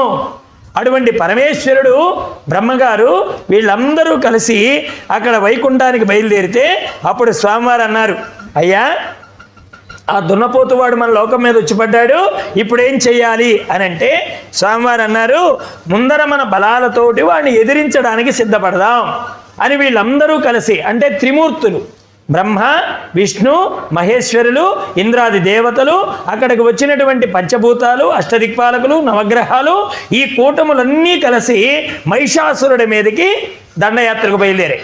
వీళ్ళందరూ వస్తున్నారనేటువంటి మాట విన్న మహిషాసురుడు ఇక బాగా రెట్టించిన ఉత్సాహంతో పోరుని ఇంకా ఘోరంగా సాగిస్తున్నాడు. ఎందుకంటే బ్రహ్మ విష్ణు మహేశ్వరులతో సంగ్రామం కదా, వీళ్లతో జరిగేటువంటి యుద్ధం చాలా గొప్పదని వాడు చక్కగా నిలబడి యుద్ధం చేస్తున్నాడు. వరగర్వం ఒకటి ఉన్నది కదా, బ్రహ్మ ఇచ్చినటువంటి వరం, దాంతో వాడు మితిమించి యుద్ధం చేస్తుంటే వీళ్ళందరూ పలాయన మంత్రాన్ని పఠిస్తున్నారు. అందరూ వచ్చిన వాళ్ళు వచ్చినట్టే వాడి ధాటికి తట్టుకోలేక ఈ సైన్యం ఉన్నారు కదా, బాష్పులుడనేవాడు, దుర్ముఖుడనేవాడు, తామ్రుడనేవాడు, చిచ్చురుడనేవాడు, అశిలోముడనేవాడు, బిడాలుడనేవాడు, వీళ్ళందరి సైన్యము ధాటికి తట్టుకోలేక వాళ్ళు అలా తమ తమ వాహనాన్ని సైతం వెనక్కి చూపించి పరిగెత్తేస్తున్నటువంటి సమయంలో విష్ణువు తన చక్రాన్ని ప్రయోగించి ఆ మహిషాసురుడు ప్రయోగించినటువంటి మాయని మటుమాయం చేశాడు. వాడు మాయోపావేశంతో అనేకమైన మహిషాలుగా అనేకమైనటువంటి సైన్యంగా కనిపిస్తూ దేవతల సైన్యాన్ని చీకాకు పరుస్తుంటే నారాయణుడు సుదర్శనాన్ని ప్రయోగించాడు. ఇక్కడ ఒక లోతైన అర్థం ఏమిటంటే, సుదర్శనం ప్రయోగిస్తే మాయ పటాపంచలవుతుందట. ఇది మనకి ఎక్కడైనా సరే స్వామివారి యొక్క సుదర్శన చక్రాన్ని గురించి చెప్పిన మాట. విశేషమైన అర్థం ఏమిటంటే సుదర్శనము. సు అనే పదానికి అర్థం ఏమిటంటే ఆత్మ. దర్శనము అంటే అర్థం ఏమిటంటే ఆత్మతత్వాన్ని అనుభవానికి తెచ్చుకోవడం.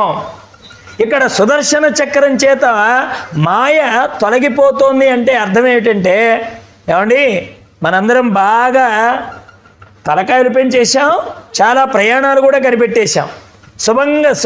శుభ్రంగా సుదర్శన చక్రం ఎక్కడుందో తెలిస్తే మనం కూడా తెచ్చుకోవచ్చు కదా.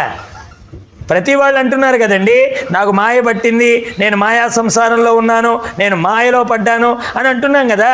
మనందరికీ కూడా శుభ్రంగా సుదర్శన చక్రం అడ్రస్ ఎక్కడుందో తెలిస్తే మనం కూడా హెలికాప్టరో ఏ విమానమో వేసుకెళ్ళి శుభ్రంగా సుదర్శనాన్ని తెచ్చుకుంటే ఈ మాయ ఉండదు కదా. సంసారం మాయ, బిడ్డ మాయ, తల్లి మాయ, ఇల్లు మాయ, ఇల్లాలు మాయ. మన వాళ్ళు పాడుతూ ఉంటారే, ఇల్లు మాయ ఇల్లాలు మాయ దీని ఇల్లు మాయ దీని తలపే మాయ అని పాడుతూ ఉంటారు కదా.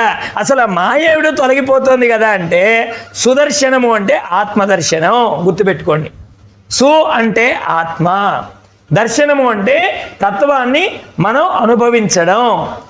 దర్శనం కూడా కాదండి, అనుభవించడం. దర్శనం చేత ముక్తి రాదు. ఎందుకంటే మీరు ఇప్పుడు చూడండి, శ్రీకృష్ణ హోటల్ దగ్గర నుంచి చపాతీ తెచ్చుకొని ఎదురుగా పెట్టుకున్నారండి.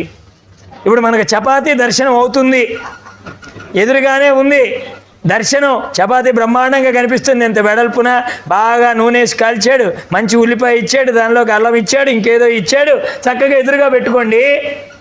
మీకు తృప్తి కలిగిందా? కలుగుతుందా?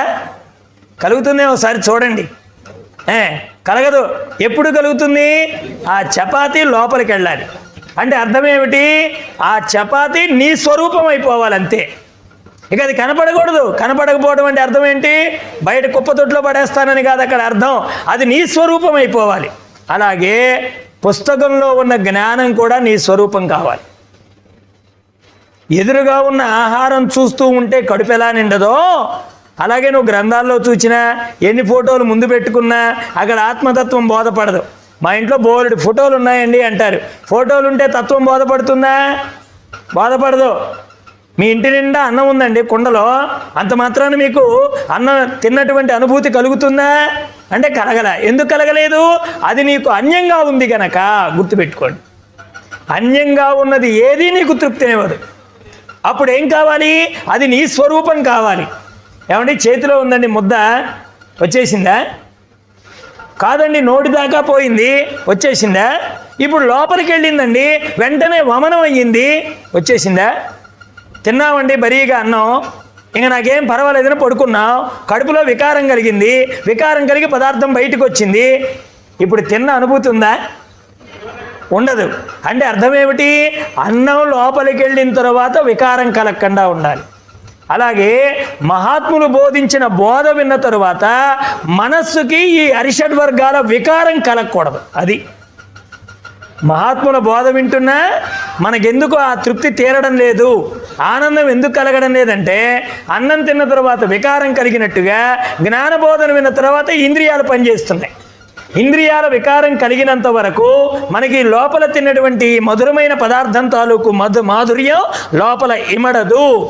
అది వమనం ద్వారా బయటికి పంపించేస్తుంది. అంటే ఆత్మతత్వాన్ని చదవడం వేరు, లోపల కాసేపు ఉంచుకోవడం వేరు. అసలు అది నీ స్వరూపమైపోవాలి. కాబట్టి అటువంటి తత్వం మనకు తెలియాలి అంటే మనకు గురువుల యొక్క అనుగ్రహం కావాలి. ఇక్కడ మహిషాసురుడు ఏం చేశాడు? వాళ్ళందరినీ తెచ్చుకొని ఘోరంగా ఆయన యుద్ధం చేస్తుంటే నారాయణుడు ఎప్పుడైతే సుదర్శనం ప్రయోగించాడో కాస్త వాడి మాయని మటుమాయం చేయగలిగాడు. మాయని మటుమాయం చేసే మాయ ఎవరు చెప్తారంటే గురుదేవులు చెప్తారు. మాయను మాయ చేయడం గురువు చెప్తాడు. మీరే మాయని మీరు అంటున్నారో ఏదో ఒకసారి కాస్త మాయది చూపించండి, నేను చూస్తాను. నల్లగా ఉందో, తెల్లగా ఉందో, ఎత్తుగా ఉందో, ఎర్రగా ఉందో, పొట్టిగా ఉందో, పొడుగ్గా ఉందో, అది ఎలా ఉందో నేను చూస్తానండి. మీరందరూ అంటున్నారు కదా మాయ మాయ మాయ అని. మాయను మాయం చేసే మాయ చెప్పేది గురువు అక్కడే. అది గురుబోధని అనుభవానికి తెచ్చుకున్న వాడికి తెలుస్తోంది, గురుతత్వాన్ని అవగతం చేసుకున్న వారికి తెలుస్తోంది. ఆ గురుతత్వాన్ని పూర్ణంగా తన స్వరూపం ఏమిటో గుర్తెరిగిన వాడికి తెలుస్తుంది. అందుకే మూలాభావాన్ని గుర్తెరిగిన వాడికి మాయ లేదని చెప్తారు వేదాంతంలో. మూలాభావాన్ని గుర్తెరగాలి. మూలాభావాన్ని గుర్తెరగకపోతే ఒకటి ఇంకోటిగా కనపడుతుంది. తాడు పాములాగా కనపడుతోంది, ముత్యపు చిప్ప వెండిగా కనపడుతోంది, ఎక్కడో ఉన్న మరీచిక నీటి చారికలాగా కనపడుతోంది. ఇవన్నీ దేని వల్ల కనపడుతున్నాయి? మాయ వల్ల, భ్రమ వల్ల. వీటి వల్ల కలిగేటువంటి జ్ఞానం మనకు ముక్తినివ్వదు. కాబట్టి సుదర్శనుడి యొక్క ఆ చక్రం వల్ల ఈ మాయ పోయిందటండి. వెంటనే ఇంద్రాదుల పైన ఈ శస్త్రాస్త్ర ప్రయోగం చేయడం మొదలుపెట్టారు వాళ్ళు. ఎప్పుడైతే మాయ పోయిందో, ఆ మాయ ఎప్పుడు తొలగిపోతుందని అనిపిస్తుందో ఇంద్రియాలు వాటి ప్రభావాన్ని చూపిస్తూ ఉంటాయటండి. ఎప్పుడైనా మనం కాస్త జ్ఞానం వైపు మరలగానే మా సంగతి ఏంటని వచ్చి కూర్చుంటాయండి ఇంద్రియాలు. ఇప్పటిదాకా మాకు బాగా అలవాటు చేసావు కదా విషయ సుఖాలు, బయట ప్రపంచాలు, బయట ముచ్చట్లు, ఇప్పటికిప్పుడు వచ్చి నువ్వు దేవి భాగవతం దగ్గర కూర్చుంటే నేను ఒప్పుకుంటాను అనుకున్నావా? మా సంగతి ఏంటని వస్తాయండి అవి. ఎందుకంటే మీరు వాటి వైపు పోవటం లేదు కదా, వాటి వైపు మెజార్టీ తగ్గిపోతుంది. వెంటనే అవేం చేస్తాయి? వాటి బలం అవి చూపించి వాటి వైపు లాక్కోవడానికి ఇంద్రియాన్ని ప్రేరేపణ చేస్తాయి. ఇప్పటిదాకా ఏం రుచి చూపించావు? పద అక్కడికి పద, దాన్ని తిను, నా సంగతి ఏంటి అని వస్తాయి బయటికి. అప్పుడు ఒక్కసారి బుద్ధి చెప్పాలి. ఏమే బుద్ధి ఉందా? ఇప్పటికి ఎన్ని బస్తాల బియ్యం తిన్నావు? ఇప్పటికి ఎన్ని క్వింటాల కూరగాయలు తిన్నావు? ఇప్పటికి ఎన్ని లీటర్ల నూనె తాగావు? ఇప్పటికి ఎన్ని గిద్దలు నెయ్యి తాగావు? ఇప్పటికి ఎన్ని రకాల రుచులు చూసావు? దీనివల్ల ఏమైనా నీకు ప్రయోజనం కలిగిందా? ఇలాంటి ప్రయోజనాలు లేనటువంటి దానిలో పెట్టి కదా నన్నింత చెడగొట్టావు. అసలు నీకు బుద్ధి ఉందా అని ఇంద్రియాలకు బుద్ధి చెప్పాలండి. అది ఇంద్రియాలకు బుద్ధి చెప్పాలి. అప్పుడు ఇంద్రియాలకు బుద్ధి చెప్తే వివేకం మేల్కొనడానికి అవకాశం. అందుకని ఎప్పుడైతే మాయ విఫలమైందో అప్పుడు ఇంద్రాదుల మీదకు శస్త్రాస్త్రాలు ప్రయోగించాడంటే ఇంద్రియాల మీదకు శస్త్రాస్త్రాలు ప్రయోగం చేయబడ్డాయి. ఇక అంధకుడు అనేటువంటి వాడు 5 బాణాలు గురిపెట్టి ఆ లక్ష్మీనారాయణుడి యొక్క వక్షం మీద ప్రయోగించాడండి. ఎవడు వాడు? అంధకుడు. అంధకుడు అంటే అర్థం ఏమిటి? కళ్ళు కనపడినవాడు అని ఒక అర్థం. ఎదురుగా ఉన్న వస్తువుని వస్తువుగా చూడనివాడు అంటే నిత్య వస్తువు యొక్క జ్ఞానము లేనివాడు. నిత్యానిత్య వస్తు వివేక జ్ఞానము సాధన చతుష్టయ సంపత్తిలో మొట్టమొదటిది. నిత్యానిత్య వస్తు వివేకము, యమూత్రార్థ ఫలభోగ విరాగము, శమదమాది షట్క సంపత్తి, ముముక్షత్వం అనేటువంటివి సాధనలో 4 విభాగాలు. అసలు ముందు సాధనలో సాధకుడికి ఉండాల్సిన లక్షణం ఏమిటి? నిత్యానిత్య వస్తు వివేకం. ఏది నిత్యము, ఏది అనిత్యము, దేహము అనిత్యము, దేహి నిత్యము. ఇది గుర్తుపెట్టుకోవాలి. జీవుడు అనిత్యము, ఆ జీవుడికి ఎవరైతే వెనకాతల పరమాత్మ ఉన్నాడో ఆయన నిత్యము. ఈ సత్యం తెలియాలన్నమాట.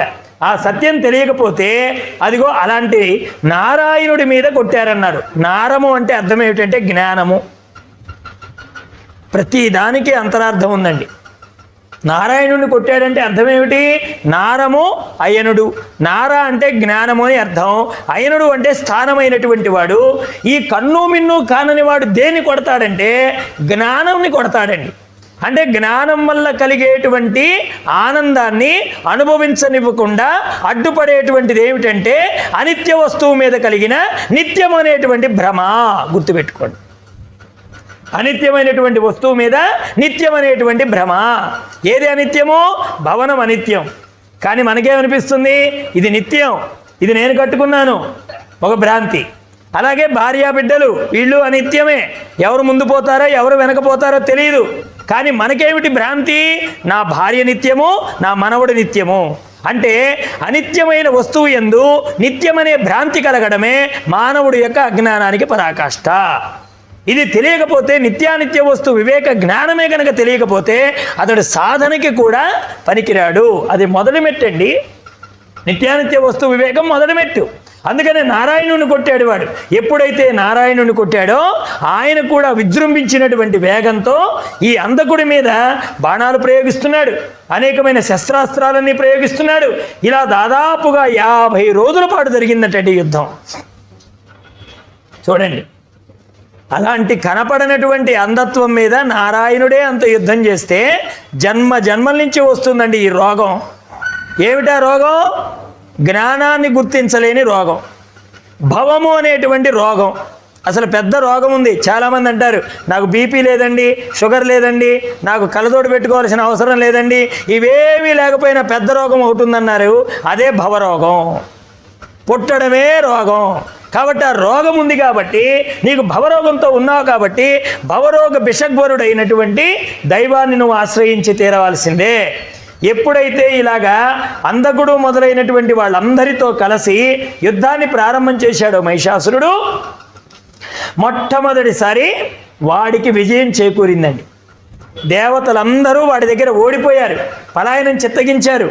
ఆ బ్రహ్మ మొదలైనటువంటి వాళ్ళందరూ ఒక చోట గుమికూడి అసలు ఇంతకీ కారణం ఏమిటి, వీడు ఎలా చస్తాడు, మనం ఇలా ఇంతకాలం యుద్ధం చేసినా వాడు చావకపోవడానికి కారణం ఏమిటంటే అప్పుడు బ్రహ్మగారితో చెప్పారు నారాయణుడు, శివుడు నువ్విచ్చిన వరమేనయా ఇంత గొప్పగా చేటు తెచ్చిపెట్టింది. ఇప్పుడు మనందరం కలిసి మన శక్తినంతటిని ఒక మూకుమ్మడిగా రాసిపోసి ఇప్పుడు ఒక దివ్యమైనటువంటి శక్తిని తయారు చేయాలి. ఇప్పుడు ఆ పనికి ఉద్యుక్తమవుదామని అనుకున్నారు దేవతలందరూ.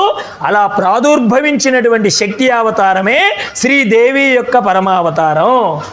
ఆవిడే లలితాపరా భట్టారిక. అటువంటి అమ్మవారు రేపటి రోజున ఇంతమంది దేవతల యొక్క శక్తి స్వరూపిణిగా అవతరించబోతోంది ఆ తల్లి. మరి ఎవరెవరి యొక్క శక్తి ఏ రూపంగా మారింది? అమ్మవారి కనుబొమ్మల్ని ధ్యానిస్తే ఒక రకమైనటువంటి ఆనందం, అమ్మవారి కనులనే ధ్యానిస్తే అది ఇంకో రకమైన ఆనందం, అమ్మవారి కురులను ధ్యానిస్తే మృత్యుభయం ఉండదు అని చెప్తారండి దేవి భాగవతంలో. అలా అమ్మవారి స్వరూపంలో ఉండేటువంటి ఆ రూపమంతా కూడా అనేక మంది దేవతల యొక్క పూర్ణ స్వరూపం అన్నమాట, వాళ్ళ శక్తి స్వరూపం. మరి ఆ శక్తి ఎలా వచ్చింది, ఆవిడ ఎలా మహిషాసుర సంహారం చేసిందనే విషయాన్ని మనం రేపటి రోజున జరగబోయేటువంటి దేవీ భాగవత సప్తాహ కార్యక్రమం పూర్ణాహుతి రేపటి రోజున చివరి రోజు మహిషాసుర మర్దని అవతారంగా మన అమ్మ మనకు సాక్షాత్కరించి మనలో పెరుగుతున్నటువంటి ఈ మహిషం అనేటువంటి అజ్ఞానాన్ని త్రుంచి జ్ఞానపూర్ణులుగా మనల్ని సాక్షాత్కరింపజేసి ఆ దివ్యమైనటువంటి అమృత సోపానానికి మనకి వారసుని చేసేటువంటి అవకాశం ఆ లలితాపర భట్టారికాదేవి, ఆ రాజరాజేశ్వరి అమ్మవారు, ఆ లలితామ్మ తల్లి మనందరికీ అనుగ్రహించెదరు అని ప్రార్థిస్తూ ఈ పూటకు జరిగే సత్సంగానికి సెలవు చెప్తూ రేపటి జరగబోయేటువంటి పూర్ణాహుతి కార్యక్రమానికి స్వాగతం చెప్పుకుంటూ ఈ పూటని మనం కార్యక్రమాన్ని ముగించేస్తున్నాం. స్వస్తి. వాసుదేవ వాసుదేవ. జై సద్గురుదేవ. ఓం సహనాభవతు సహనౌ భునక్తు సహ వీర్యం కరవావహై తేజస్వినావధీతమస్తు మా విద్విషావహై. ఓం శాంతి శాంతి శాంతి. వాసుదేవ వాసుదేవ. జై సద్గురుదేవ.